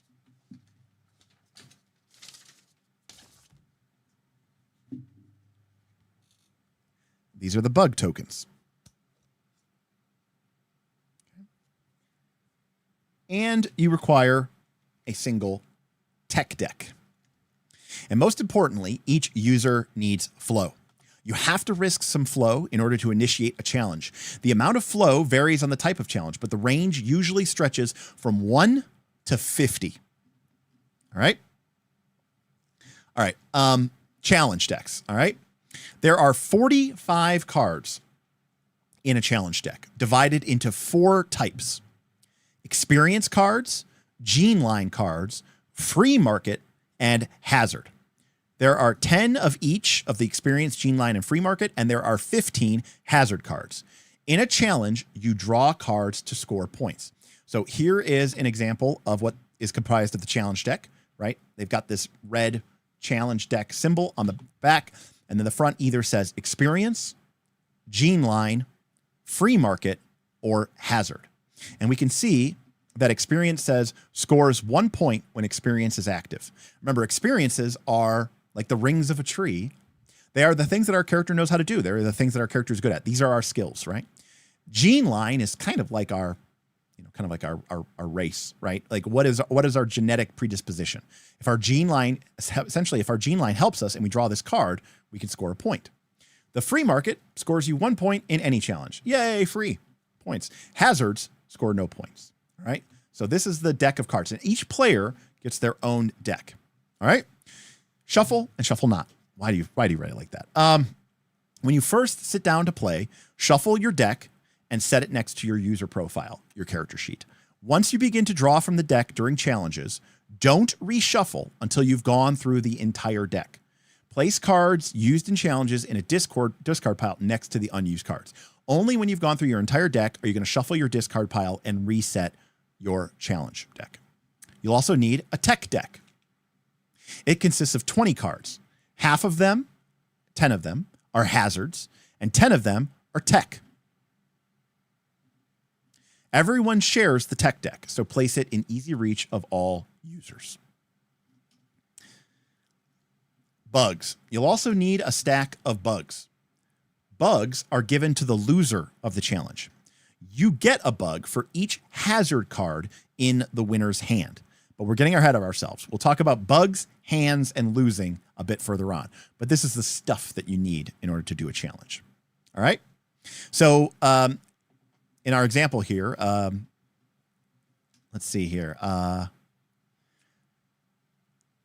The GM says, all right, so the character made a girl. I can't believe you're a girl. Anyway, you're in your tiny little Mercy, a recycled drainage pipe, and Lennon Meringue pings you. Sends you like a message. Thanks, a recycled drainage pipe. So a few days ago, I planted an avocado pit in water. I'm still waiting for it to sprout. I respond to Lennon. Hey, what's up? I also send him a friend request. I need the flow. Tara, that's the PC's name. I'd like to throw a holiday party for 0 Day. Something autumnal, like Samhain.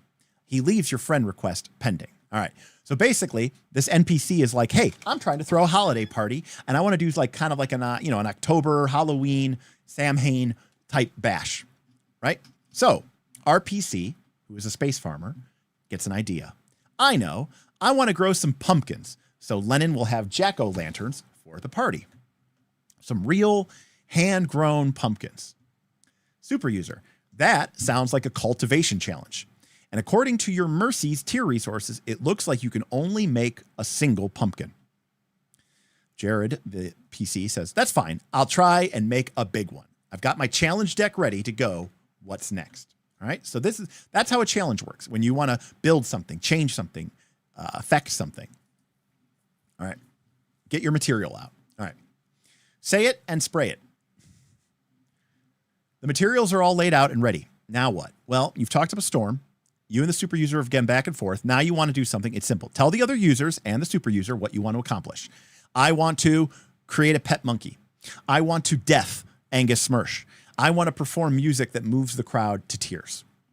Super user, the GM, name that challenge. When the user declares that they're going to print something, death someone, or grow a pumpkin, what he's trying to do is change something on the station, and it's your job to tell them what type of challenge this is. Consult the challenge list. In order to perform your duty, you'll need to familiarize yourself with the list of challenges. Challenges fall into the 14 different experiences. So is this an ephemera challenge? Is this a cultivation challenge? Is this a wet work challenge? Is this a social engineering challenge? Right? Creating a pet monkey is a printing challenge. Trying to death someone is a wet work challenge. Performing is an ephemera challenge. All right.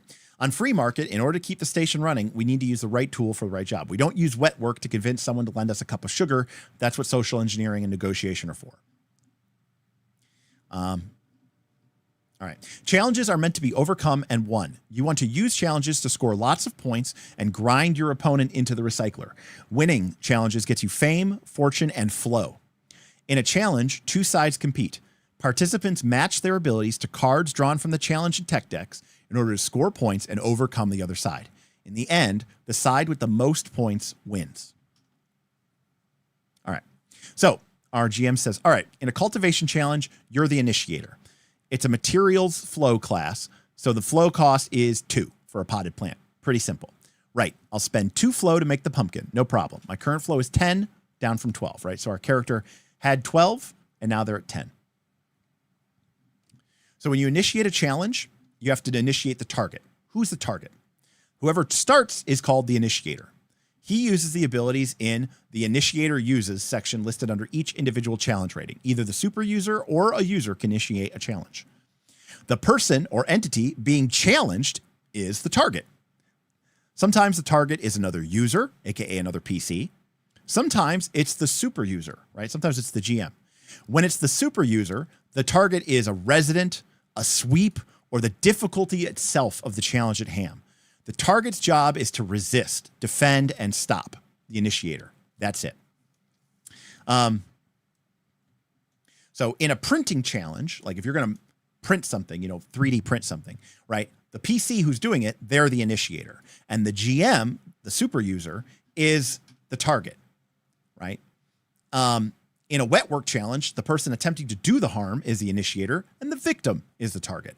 And with ephemera, the target is not the crowd, but the user's self-doubt, shyness, and awkwardness. And this talks about, yes, you can have many targets. Yes, you can have many initiators. You can do a group challenge. They've got rules for if your group wants to, group up to take on a challenge together. All right.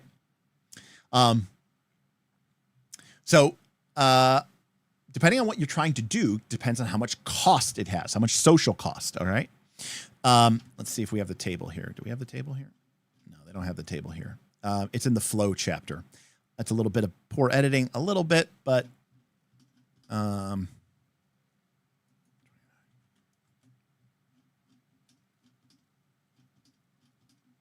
so like, for example, here's like just a general table, right, to create stuff, right? Like if you wanted to create a pet, it might cost 5 flow. A litter, 20. If you want to create a herd of something, it might 100 flow. If you want to plant a potted plant, well, it's 2 points. A garden or a big tree, 10 points. An entire field or a grove, 30 points, right? So these are just generic suggestions for this type of stuff. And you can see here that that's why, in our example, they said, well, we're going to start with 2 points. All right. Now, playing a challenge. All right. Once the target and initiator have invested their flow, everyone in the challenge draws 2 cards from their challenge deck. Remember, everybody has their own personal challenge deck. So you draw 2 cards. And remember, the cards can be the Freemarket cards. They could be the green Geneline cards. They could be the purple experience cards. Or they could be the yellow black hazard cards. All right. Place the 2 cards face up on the table in front of you. The cards placed in front of you during a challenge are your hand. Based on those 2 cards, everyone activates an ability, either your Geneline or a specific experience in which you are ranked. What you activate is important to winning a challenge. In short, if you can use an ability whose icon matches one of the cards in your hand, you're off to a good start. When and why do I activate a Geneline? Activating your Geneline, if you have a Geneline tag that fits this challenge and you pull a Geneline card in the initial draw. So for example, so if you're in the middle of printing a monkey and your monkey printer jams, do you still get like half a monkey? Which half? It's a great question. I don't know. Well, actually I do know, Anon, because like, depending on, this is again based on, there's kind of some burning wheel concepts here. And there's this idea of like disposition and like concessions. And so basically, Anon, if like you don't fully win the challenge, like you might get to decide 2 of the tags of the thing that you create, but the super user, the GM, gets to decide what the 3rd tag is. So for example, like, you know, you might put blah, blah, blah, blah, blah, blah. And I put like, you know, I don't know, missing head or something, or like no legs, for your monkey or something like that.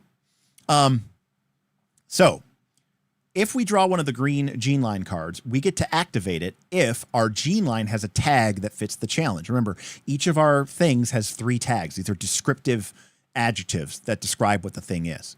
For example, if our Geneline had the tag creative and we're creating a pet monkey, then yeah, it applies. And if we draw the Geneline card, we can say, yep, it applies. We're going to activate it. How do we activate experience? Well, that's really simple. If we have that skill and we draw one of these cards, and this is that skill for this kind of challenge, we can use it. What if I draw both? If you pull a Geneline and an experience card in your initial draw, you're in luck. Well, Trey, what the hell? Well, buddy, good luck. And, God bless, Mazel Tov. And hopefully everything goes very smoothly. That's dedication there, folks. Trey hopping in. Wife, what else are you going to do at this point, Trey? Sounds like it's kind of on. Not much for you to do.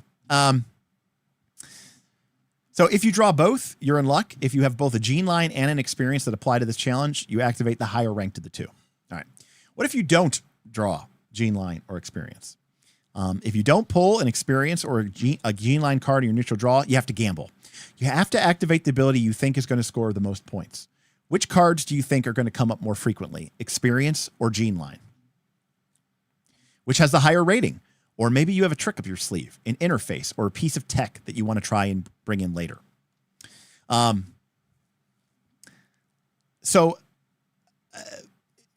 this is not really described that well. So maybe we can kind of go back here to our example, and this might explain it a little bit better.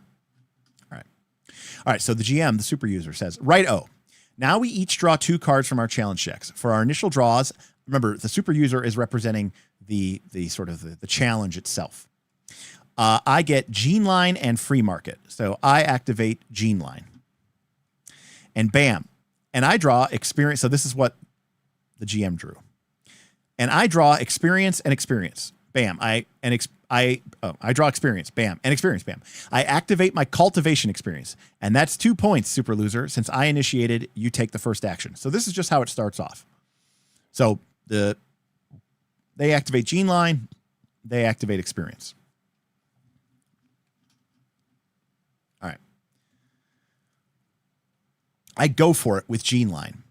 Now, what does that mean? Well, when you get to take an action, all right, once everyone has activated ability, each player takes 1 action. The target goes first, then the initiator. You can go for it. You can support. Sorry. You can go for it. You can support. You can engage your technology. You can recalibrate, or you can burn. And this is all basically different ways for you to change or draw or exchange cards from your hand. And the goal is to, at the end of the challenge, to be the person holding the most points in your hand. All right. So for example, if you choose to go for it, there's also call. Sorry, that's the last one. Call. It's over. It's done. You've lost. You've won. Enough. The call ends the challenge. Use this action if you're winning and you want to lock in your victory. if you're losing and you've had enough of a beating, or if the challenge is tied and you want to push for a tiebreaker round. The call action may only be used after everyone participating in the challenge has taken at least one action. After everyone has gone once, the target, who took the first action, may then use the call action if he or so desires. If he doesn't, users continue taking turns in the same order until one of them uses the call action. So the challenge doesn't end until someone calls. And if you're winning, you might say, I'm winning by enough, I'm going to call. Or if you're losing, you still might be the one to end the challenge because you're like, I'm getting my butt kicked and I just need to end it. All right. So that's how we keep going. Otherwise, we all just keep taking actions. All right.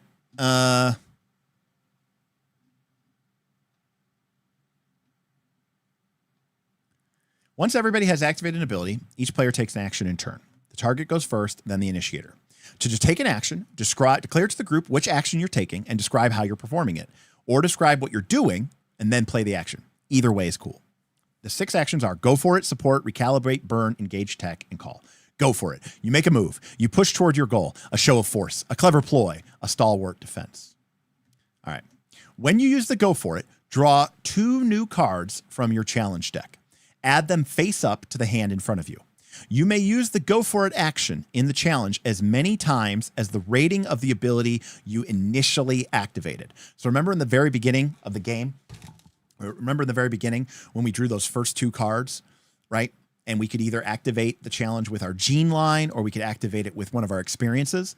The number of times that we can go for it, which is basically to draw 2 new cards and add them, is equal to the rating. Remember, the rating is 1, 2, or 3 of that ability that was initially activated. So for example, if I have wet work, that's one of our skills, that's one of our experiences. If I have wet work 2, I can, and that's what we use to initiate this challenge, I can go for it up to 2 times during this challenge. Not twice in a single action. I can just take this action twice. So in other words, the higher your rating, the more times you can go for it. You can push yourself to create something. All right. And adding more cards to your hand is potentially beneficial because it's a way for you to score more points. All right.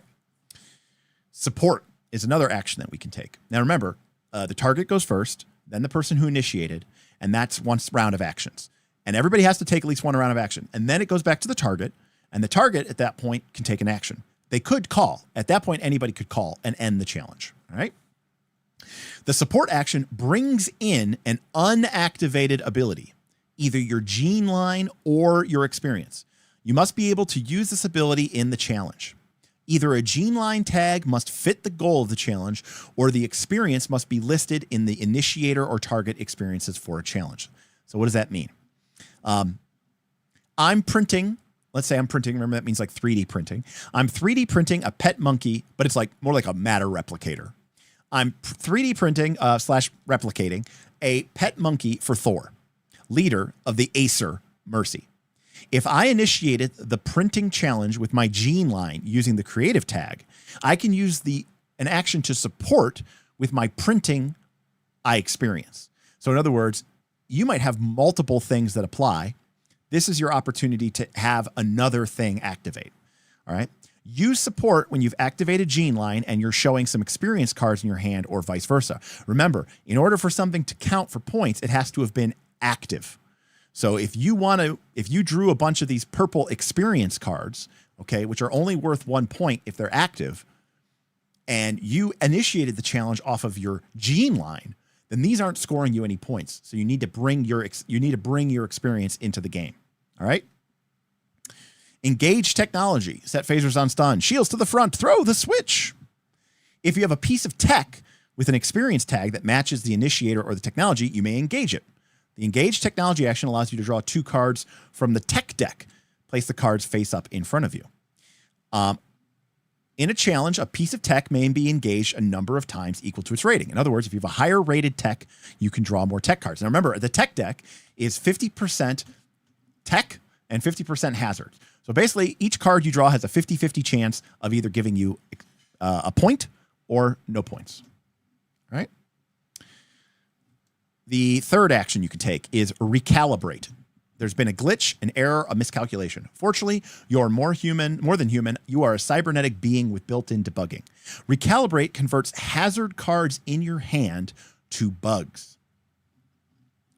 You may only use recalibrate if you have an interface with an experience tag that is listed as one of the initiator or target experiences for this challenge. So for example, if I drew a hazard on my last action, on this action, I can use my printing tagged interface to recalibrate.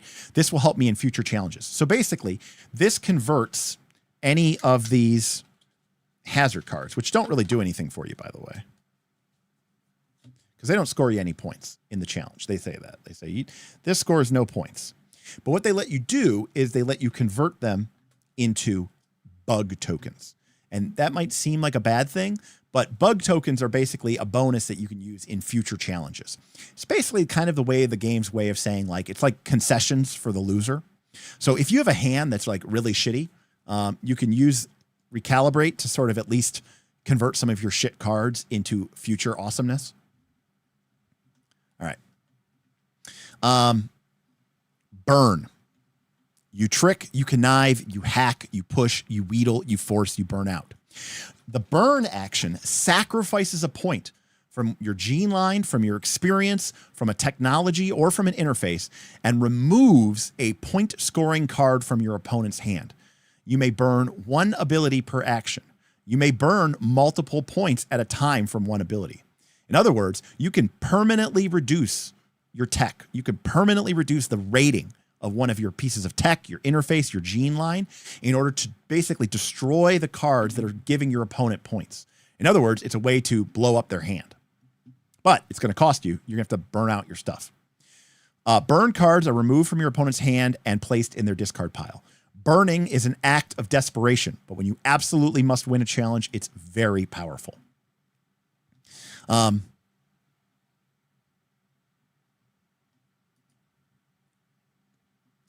If you burn your experience, those are your skills, reduce your experience rating by the number of points burned. These points are not recovered, but they may be relearned. See the memory chapter for how this works.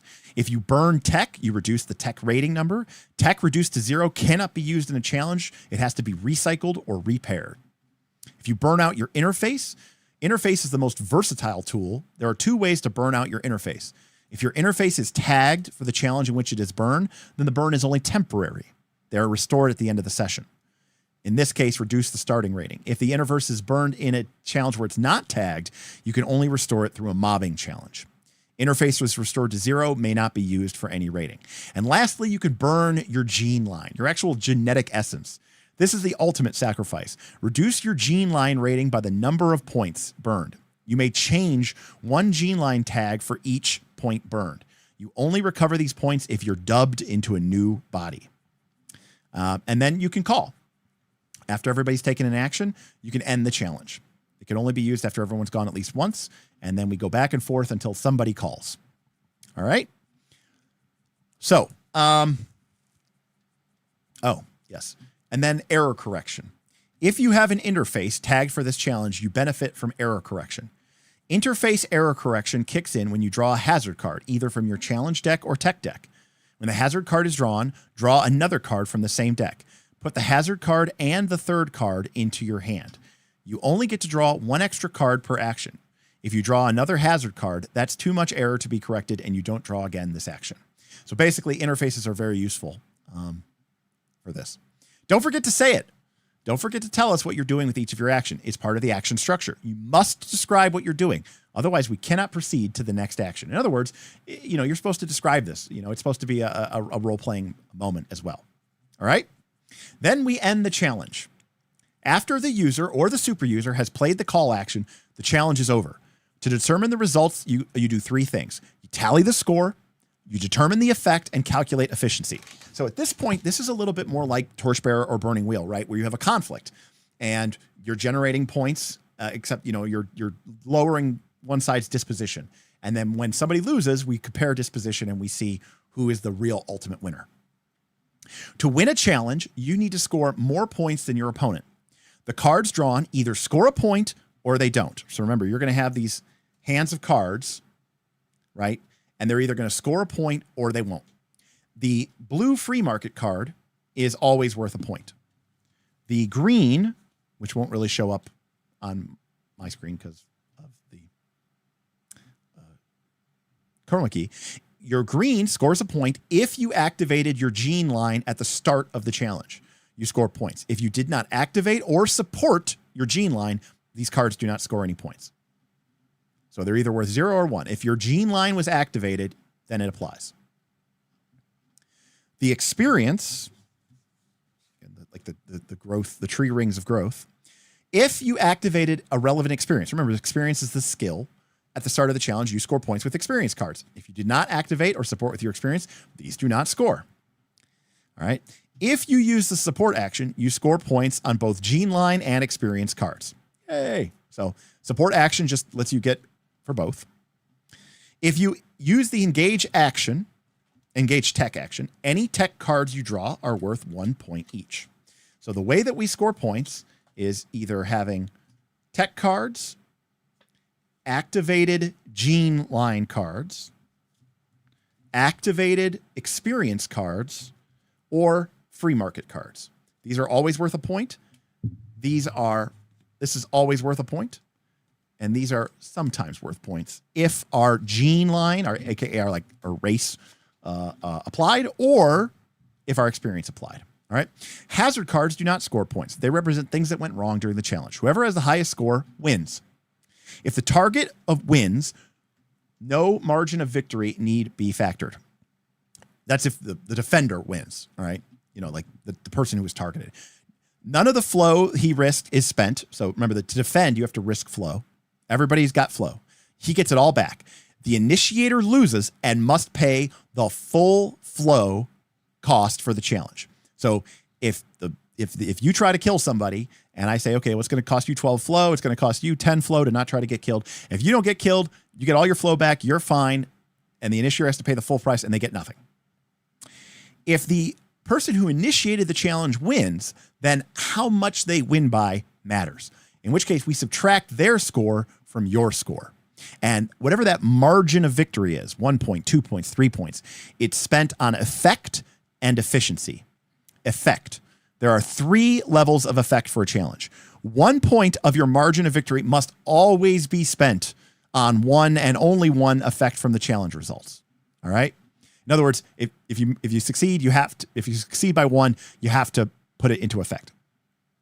Each challenge has 3 possible results or effect: a marginal effect, a moderate effect, and a full effect. The first effect costs 1 point. The second result costs 2. And the third effect costs 3. That means if you want to get the full effect, you need to win by at least 3. All right. If you win only by 1, you take the first level of effect and you're done. If you win by more, you can start jiggering around your points to maximize effect and efficiency. Consult the effect list to determine what the right effect is for your goal. A wise user will do this in advance. In other words, you should know what you're aiming for. Specific. Each of the challenge types has 3 specific effects levels. Consult the specific challenge section for each effect. So there's, the effects for growing something are going to be different than the effects for killing somebody. The other thing that we can use with our margin of victory is efficiency. The aggregate, that's the supercomputer that runs the place, rewards efficiency. The smarter your use of station's assets, the more flow the aggregate will slide your way. In addition to an effect for your actions, you can spend your margin of victory on efficiency. The more efficient you are, the greater flow rebate you get from your challenge. 1 point of margin of victory delivers a 25% rebate.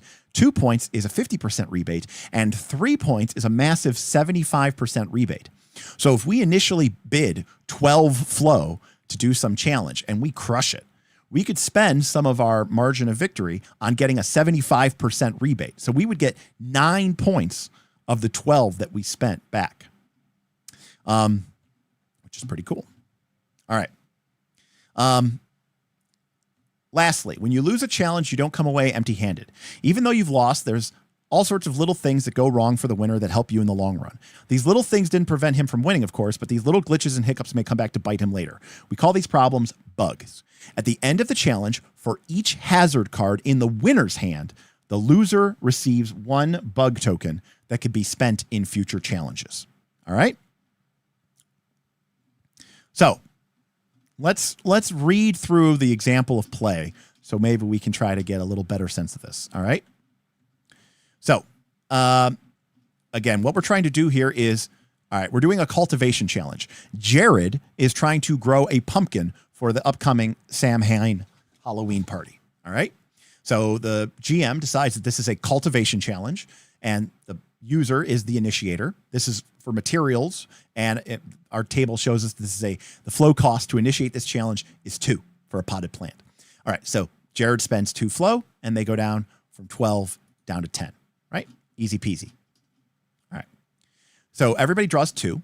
So the GM draws Geneline and Freemarket, and they activate Geneline. So what they're saying is that Geneline is now active for them, and it's going to score them 1 point for every green card that they have in their hand at the end of the challenge. Jared draws 2 experience points, 2 experience, and activates experience because they don't have any other choice. And of course, in order to do this, they have to have the cultivation skill. Remember, this is a cultivation challenge, but this is our space farmer.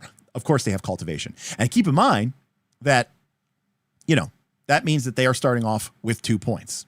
All right. So I activate my cultivation experience, and that's 2 points, super loser. Since I initiated, you take the first action. So we just started the challenge. Purple card experiences are active for Jared.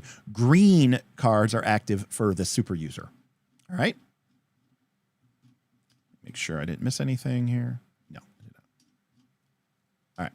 So the target goes first. So they are going to choose to go for it with Geneline. And they have Geneline 1. Remember, this is like the stat of the pumpkin. The difficulty, so in other words, the difficulty for growing a pumpkin is difficulty 1. So that means its Geneline is considered to be rating 1. So they can only do this once. I go for it. And remember, go for it, what lets you add, you draw 2 cards from your deck and you add them. All right. So because it's just difficult to grow a pumpkin on the space station, it represents the difficulty for that. So he flips over 2 purple experience points.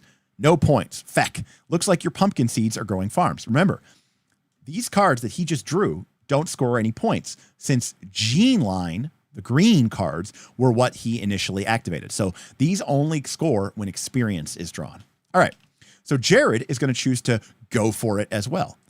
I'm tending the vines. I'm pruning them. I'm keeping them clean. All right. He draws Freemarket. So these are the cards he draws. He draws Freemarket and experience. Well, the Freemarket's always worth a point, and his experience is activated. So now this scores a point. So he's at 4 points in his hand, right? So right now it's each player has taken an action. So now it goes back to the super user. Now a player may call. If a player calls, then that means that the challenge is over. Right now, if I'm correct, Jared has 4 points, right? 1, 2, 3, 4.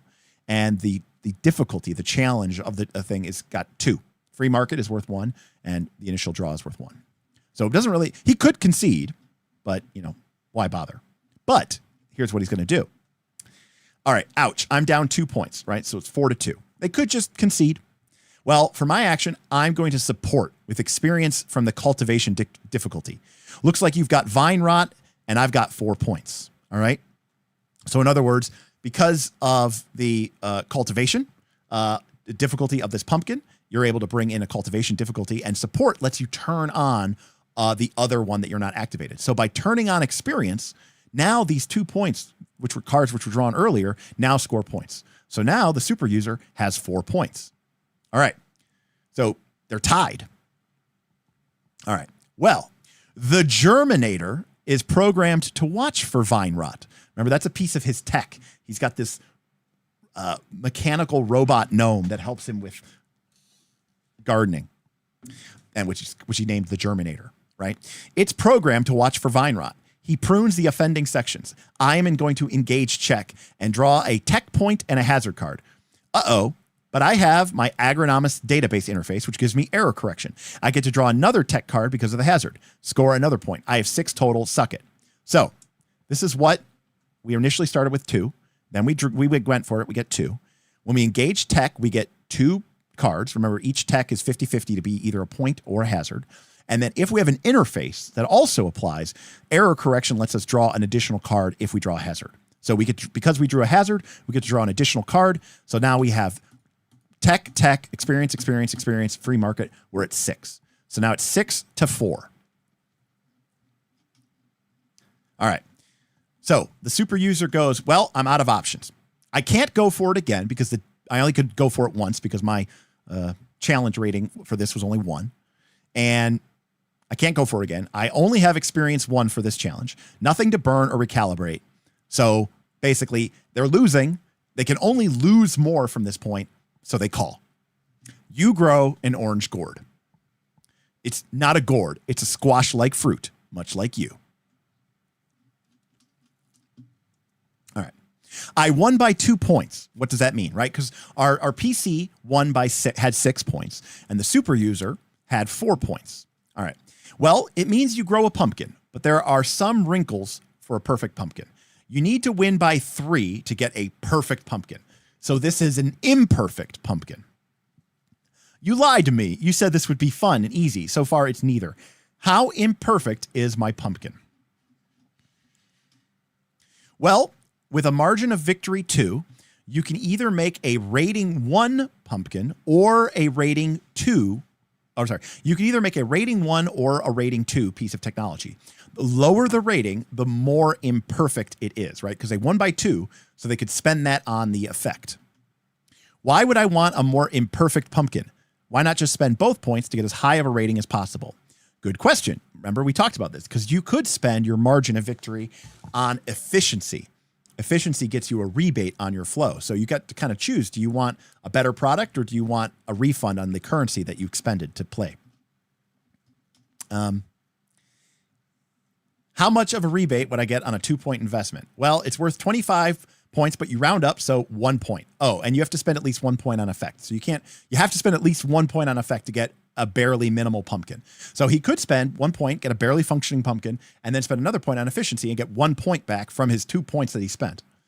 He goes, well, I have 10 flow left. I'm going to put both points into effect and none into the efficiency. So I get a new piece of tech, which you would write down on your character sheet. That's a rating 2 pumpkin tech. How do I get to tag it? Remember, everything in this game has tags. According to the specific cultivation experience tags, you get to add 2 tags, and I get to add the last one. And one of the tags must be an experience. That's one of the 14 skills. All right. Well, I'm making this for a party, so I'm going to choose ephemera for the experience, right? Because he's thinking ahead. I want to use this pumpkin as part of a centerpiece of this awesome party. And since there's only one, I want it to be huge. So we've created a new piece of tech. And the first tag, all pieces of tech, the first tag has to be an experience tied to one of the 14 experience skills. So it chooses ephemera and make it huge. But the super user, the GM, gets to add a wrinkle. Nice.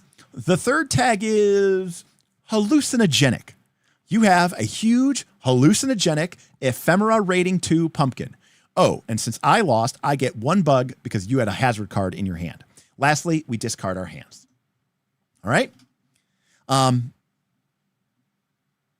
then Jared says, I have a question. On my second action, we both had 4 points. What would have happened if I called? Oh, we would have cleared our hands away. You would declare another goal as a target. I would get a goal. Normally I don't. And then we would run through the challenge process again, initial draws and actions. Really? Then I would have made 2 pumpkins for the party. Seems like sometimes it's good to tie rather than go for an easy win. I'll have to remember that for next time. And if you're thinking, there's a little bit of complexity and nuance to this, and the answer, and like there's almost like a game here to be min-maxed in order to do better in the game, that is very much a Crane Sorensen thing, where it's ostensibly this like super kind of fluffy role-playing game, but there's actually this like really crunchy sub-game that goes a lot deeper than you possibly think underneath. So anyways, so then they have a bunch of information about each of the specific challenges, like when you want to break something, destroy people's firmware or grow something. Like, so for example, Geneline or experience 1, growing something like a pumpkin or a chicken, refinements like metalwork and wheels, all the way to refining materials into processed foods, chemicals, plastics, creating complex machines like internal combustion engines or circuit-based computers, right? So this tells you remember the rating itself, what ratings does it have? Like, what does the challenge rating itself have? In other words, if you try to make something more complicated, it's going to have more abilities to fight you, all right? And that's for cultivation. And then they have stuff for this for all of the different challenges. Ephemera, flood, bleeding, all sorts of stuff. right? All the different things that you can do on the channel or on the thing. Now, and then if you succeed, you set out to do whatever you want. So now, I mean, after all that challenge, our character has a pumpkin, right? So what does our character choose to do? So I gift Lennon Meringue my ever so imperfect hallucinogenic pumpkin. My demeanor makes him unable to refuse. He cheerfully remarks, I guess it's Samhain. What harm could a hallucinogenic pumpkin do? He accepts your gift. Remove the pumpkin from your profile. You receive 10 flow. See, our character went out of his way to make something cool and unique and fun, grew a real pumpkin, and he gave it to somebody. And somebody was like, that's cool. You didn't have to do that. Here's some flow. I'm going to reward you with some flow. It's basically like saying like, I'm going to gift you gold or silver on Reddit. All right. Wow. I have 20 now. Remember, our character started with 12. They spent 2 to make the pumpkin. They were down to 10. And now they got 10 more. So they're up to 20. Let's go for 22. I ping him. Lennon Meringue, will you accept my pending friend request? If he doesn't accept, it's death time. I'm just kidding. Fine. He chunters for a moment, drifts off into the stair, and you receive a notification. Friend request accepted. You get 2 flow. Every time someone accepts your friend request, you get 2 flow. Wow, I've never seen the super user so easily manipulated. Attaboy, Jared. Jared, you get 3 flow. Your current total is now 25. Ray, discard your Attaboy token. So what is an Attaboy token? Basically, each session, every player gets an Attaboy token. And at any point during the session, you can cash in your Attaboy token to basically say, that was awesome, Attaboy, and that person gets 3 flow. You can't save them from session to session, so use it or lose it. Yeah, I mean, there's obviously more nuance and technology to this, but if you gift another user tech or data that you currently own, or you install an interface for them, then you receive a boost of 10 flow. You cannot gift items to users within your own mercy. It's like giving a present to yourself. A nice gesture, but not worth any flow. You can only receive the flow boost from a gift once, no matter how many times you manage to give it away. If you friend any other user and they accept your request, you earn 2 flow. You may only earn this boost once per user. If you friend someone, then defriend them, and later refriend them, you don't get 2 flow.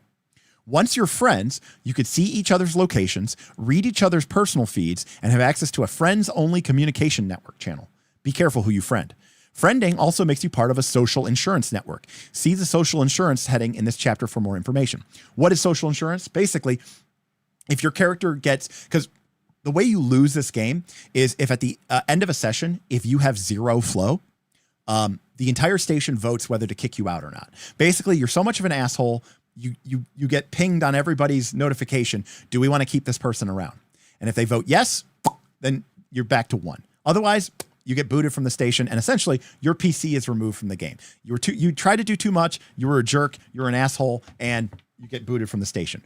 But if you have a bunch of friends, part of the problem with being part of a friend network is your friends can sometimes be called upon to contribute flow that you don't have, right? To make up. Basically, your friends cover for you. So whoever you friend is kind of a scary thing, because now you're kind of lumped in with them as in a way. All right. Let's see what else here. So yeah, you can get it from gifting people stuff, friending others. By the way, if you attempt to break, ghost, flood, or switch one of your friends, the super user gives you a free bug that you must use. Basically, if you're friends with somebody, it's easier to hack them. It's easier to fuck with their memories, right? It's easier to switch their identities out because you've gotten access to their personal feeds. You have an inside edge. So if you friend somebody, you're making it easier for them to mess with you. All right. Let's see here. Contracts. Fulfilling the terms of a negotiated, key-signed, and agreed-upon contract earns 5 flow. Contracts are formed as a result of a negotiation challenge. So when you do a negotiation challenge, the result of it will be a contract. And if you can fulfill that contract, you earn 5 flow.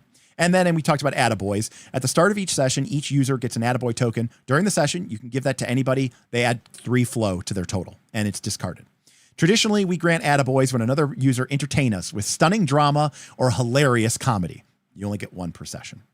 Now, you can lose flow or spend flow. And this is the last thing that we're going to talk about here, but you can lose flow or spend flow in 5 ways. So fundamentally, the game is about doing stuff and earning flow so that you can do bigger stuff, cooler stuff, crazier stuff. And maybe you'll fuck up and get kicked off the station because everybody hates you. Or maybe you'll get baselined and sent all the way back to 0 or 1 because everybody's like, all right, we'll give you a second chance.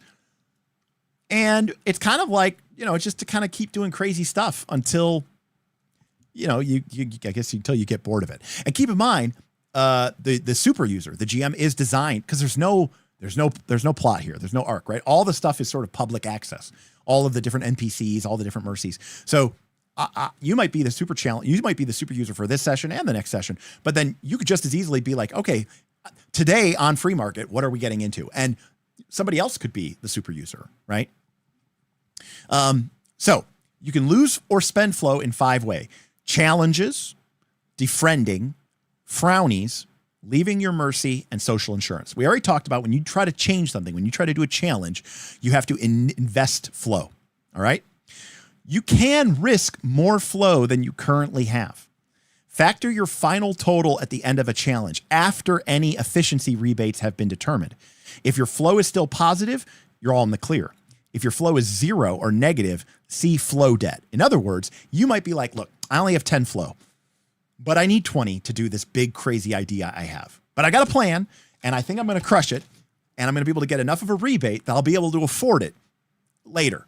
So I'm going to risk 20 flow, even though I only have 10, right? This is how you get yourself into trouble, right? You try to do too much.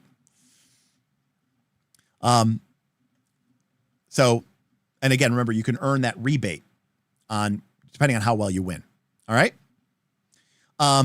Defriending. It costs 2 flow to remove a friend from your friends list. This penalty is enforced each and every time you remove a friend. All right. Frowny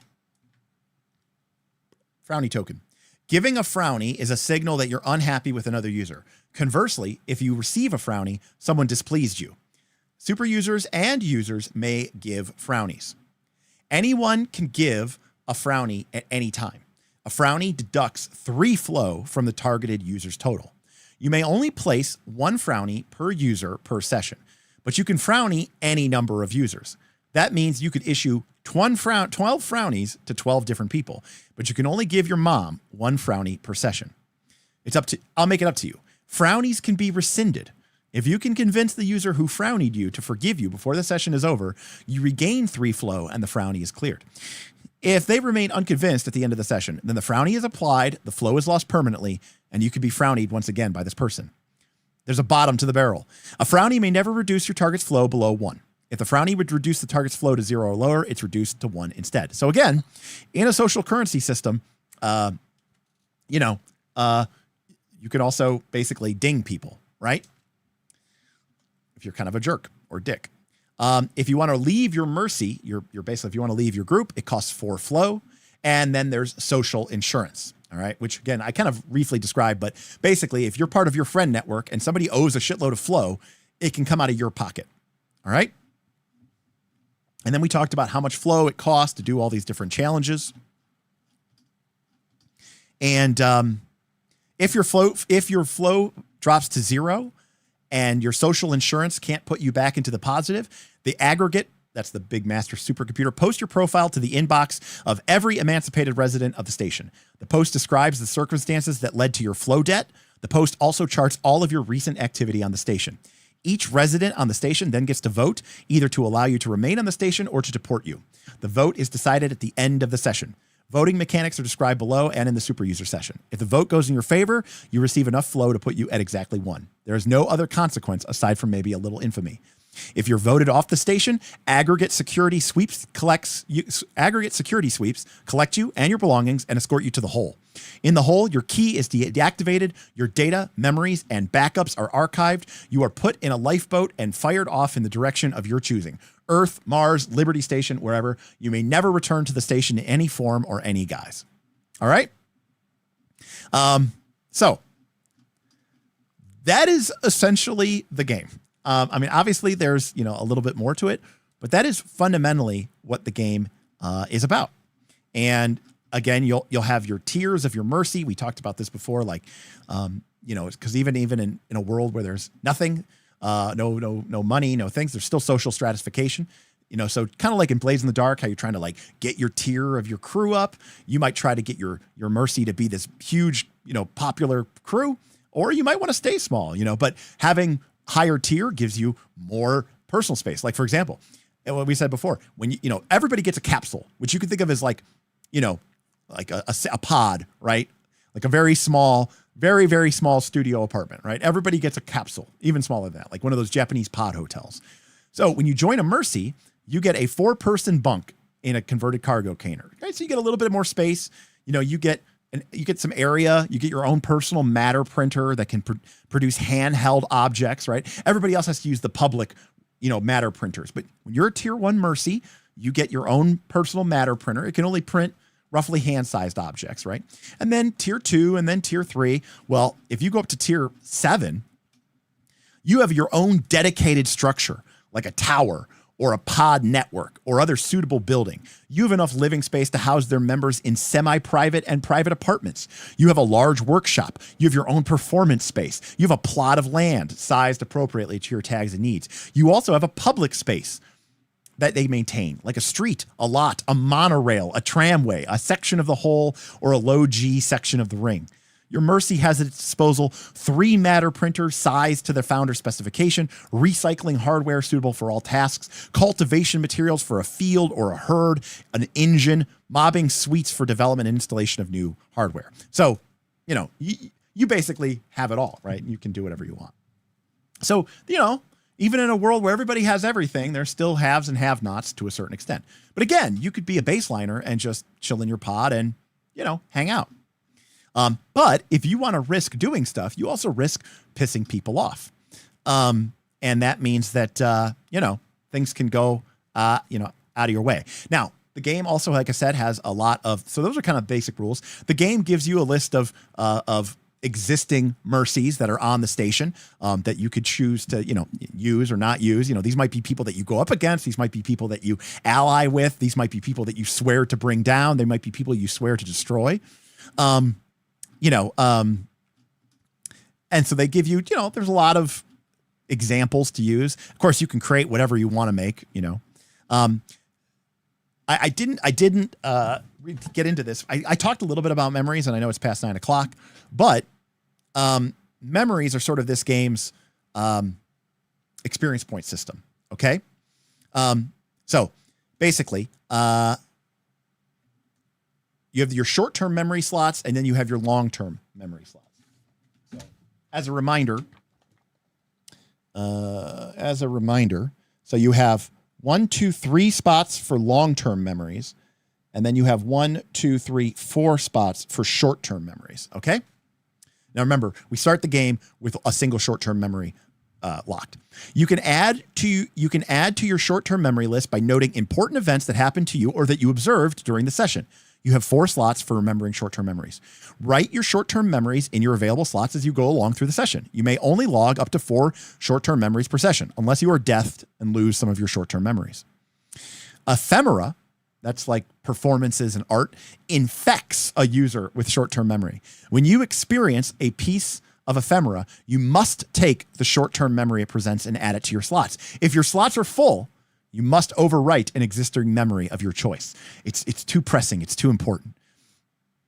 If you have an available slot, but the ephemera presents an incomplete short-term memory, only 1 or 2 concepts, you may complete the memory with the appropriate number of concepts of your choice. In other words, if the ephemera was only half finished, you get to sort of decide some of it, and they get to decide the rest of it. All right? Anyways. At the end of the session, you can upgrade your short-term memory. Transfer one of your short-term memories to a long-term memory. Right? So at the end of every session, you can take one of your short-term memories and make it a long-term memory. You can also forget a short-term memory whenever you want. Erase it or overwrite it. Some events might cause you to forget memories when you might not want to, though. At the end of the session, you have to forget any short-term memories that have an upgrade to long-term. In other words, your short-term memories are only useful for you in the session, and you can only upgrade one of them. If you get killed, you lose short-term memories according to how badly deathed you were. So for example, let's say you really pissed somebody off, right?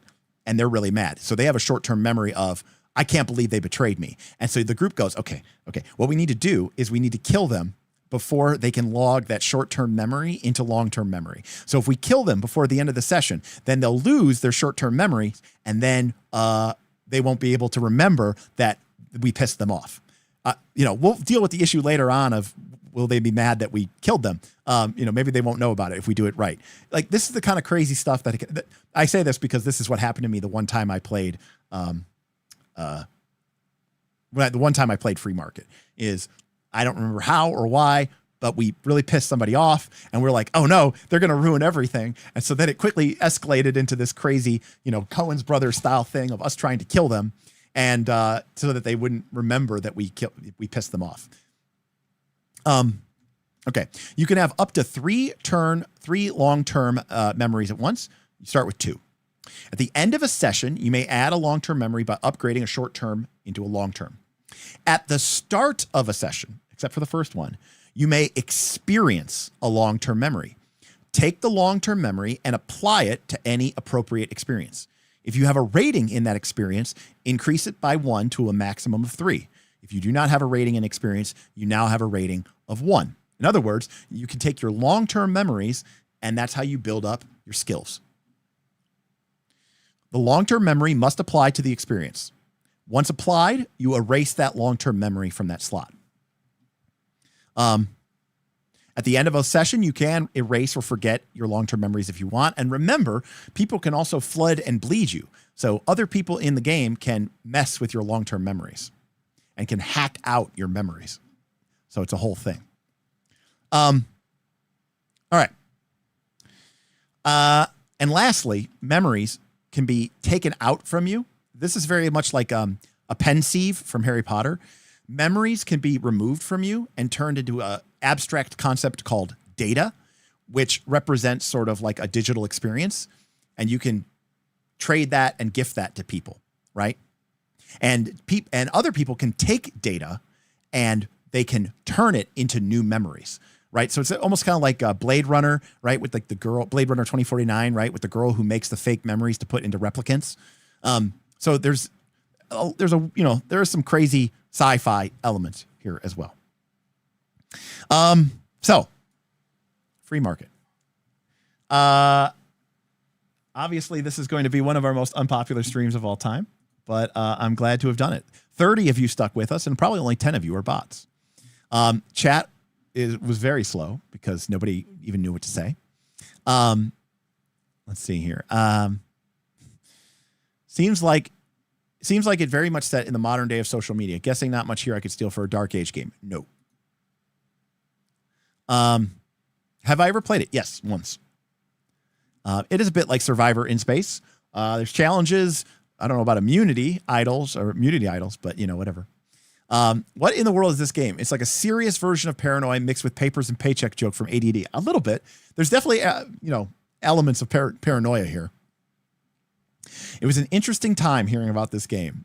Not a bot, just here to support. Well, thank you. That's awesome.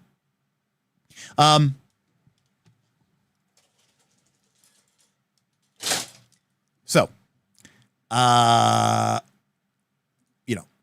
we've been doing a lot of weird games lately. Is this game more weird or less weird than Chubos? I don't know. The concepts of this game are way out there. I will say, if you're interested if you want to get a vibe, and I mean this, I think it's a tremendous book.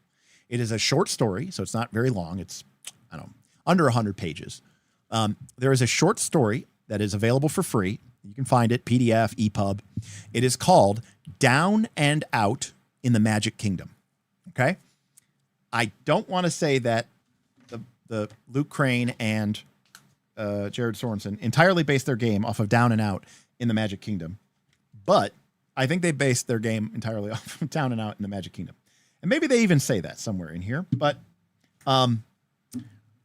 it is a short story about a transhumanist society where people form adhocracies in order to run Disney World. And it's, instead of being set on a space station, it is set in Disney World. But these people are functionally immortal. They have all their needs met, but they decided we're going to run Disney World. And drama and hijinks can ensue. It's a really fun read. It's a very good introduction, I think, to transhumanist fiction, transhumanist sci-fi. It's kind of funny. It's kind of interesting. It's kind of thought provoking, like good sci-fi should be. And if you like that story, and I do, by the way, and you go, that would be awesome. I would have so much fun with that. Then Freemarket is the game for you. Otherwise, it is not. I have not played the game enough, but I have heard that there's apparently some sort of mechanical flaw or issue with the card game aspect to the game, like that it's something about it is broken or something. I don't know enough to know enough, so I don't know if there's like a common fix or if the game was just never even played enough that nobody ever bothered to fix it or anything like that. I will say, if you buy the PDF, it's $10, and there are some digital copies of the cards available also on DriveThruRPG that you can find. Yeah, I'm just having a hard time vibing with this game at all. I do not blame you at all. It is not only is the topic of transhumanist sci-fi way out there. Like, for example, where is it? Oh, I think I gotta scan my shelf as I often do. No. Oh, here it is. Like this. This is a Fate game, which is called Nova Praxis. And this is a game world where, characters' minds are digitally decanted, that they're able to download themselves into new bodies that are called sleeves, where if you die, your memory gets restored to a backup, right? It's, it is kind of like a hard edge transhumanist sci-fi. But this is sort of taking a different approach to it, right, than Freemarket. But I find the idea of transhumanist fiction very interesting, and that's one of the reasons why I have collected some of these games. Yes, it is definitely a loot crane with its weird mechanical heft and its very niche audience, 100%. Next stream, how to make economics fun and engaging in your medieval TTRPG. I'd probably rather not. Karama is off to run an 8-man arena. Awesome, fantastic, love it. And Thaddeus says, it sounds like Altered Carbon. I don't know that I know what Altered Carbon is. Is that a TV show? Altered Carbon says it is a cyberpunk in a world where consciousnesses can be transferred to different bodies. Okay, yeah, I mean, there's definitely a similarity to that. Yes, Hardrick. Eclipse Phase is kind of like the better known RPG for transhumanist sci-fi. But I don't remember who published that. But yeah, it's a sci-fi game. But yes, Eclipse Phase is not Fate. Nova Praxis is Fate. But yes, Eclipse Phase is another one. Again, they all have kind of different takes on stuff, whether it's like utopian or dystopian, but it's usually all, or horror or whatever. But, the transhumanist elements are there. And Freemarket is that, on steroids. It's literally the whole game. So, yeah, it's an interesting game. It's a weird game. It's definitely a game about sort of exploring ideas. And, yeah, maybe it's probably not for you. And again, obviously, I own the game. I have obviously never used my physical copy because everything is not punched out. And quite frankly, because I haven't been in a situation where anyone has ever wanted to play it. And it's one of those things where I'm like, I just, the idea of explaining the concept of everybody alone feels like that would take an hour or two. So it's kind of a hard game to get to the table. I don't know. I think it could be a really fun game where you could play it for a limited number of sessions, and that's totally fine. Like, because even in the fiction of the game, like you and your group might be like, hey, we're going to play Freemarket. We're going to create new characters. We're going to create a new Mercy, and the Mercy's goal is going to be like, we want to bring a monorail to the Freemarket, right? Like the Simpsons episode. You're like, yeah, we're going to build the best monorail ever. And we're going to build a cool monorail. And it's going to go all the way around the station. Walking's for the birds. We're going to convince everybody that they need a monorail because monorails are the wave of the future. And your group goes, that sounds awesome. Everyone's laughing. And so you decide, you all make characters and you're like, okay, we're going to just try to make this monorail happen. And, after maybe a few sessions, you make the monorail happen. And everyone's like, cool, that's fun. And the game is over. Like, you don't have to keep going. Technically, the way that an adhocracy works in this transhumanist idea, once the adhocracy has completed the task for which it was assembled, it disintegrates. It's no longer needed, right? It's the difference between it an adhocracy and an entrenched bureaucracy, right? Which exists in a certain sense to support itself. And so in a weird way, once your group has completed their goal, it makes sense that that game, that thing is over. Now, granted, your characters might go and join a new adhocracy with new people, or maybe some of them stick together and say, hey, do we got any other ideas? But in a sense, that mercy, which is an adhocracy, has completed its goal. So, you might do that in 3 or 4 or 5 sessions. And maybe one person's a super user every time, or maybe you pass it around a couple times. And then once you get your goal, you're like, cool, that was it. That was what we got together for, was to build the monorail or to throw the ultimate intergalactic kegger. And it took us a couple sessions. We had to build some stuff. There was some shenanigans and some funny stuff and, whatever. And we accomplished it. And everyone's like, good job. And everyone thought it was a great party. And we all have a lot of flow. And we could be done. And that could be it, right? Like, that's enough. And that's, I think, fine for a game, like a campaign of Freemarket. In a sense, like life imitating art, just like how Freemarket espouses the value of the adhocracy, it's almost like an ad hoc campaign. We're going to run this campaign just for a couple sessions until we accomplish this goal, and then this campaign is over. And if we want to do another one, we could do another one, but when we might have different people show up and different needs and different elements. Yeah, just go watch this 2.5 hour video before you come and play the game. All right. Well, that's going to do it for me. Thank you, everybody, for hanging out tonight. Not our most popular stream, but I hope maybe you got something valuable out of it.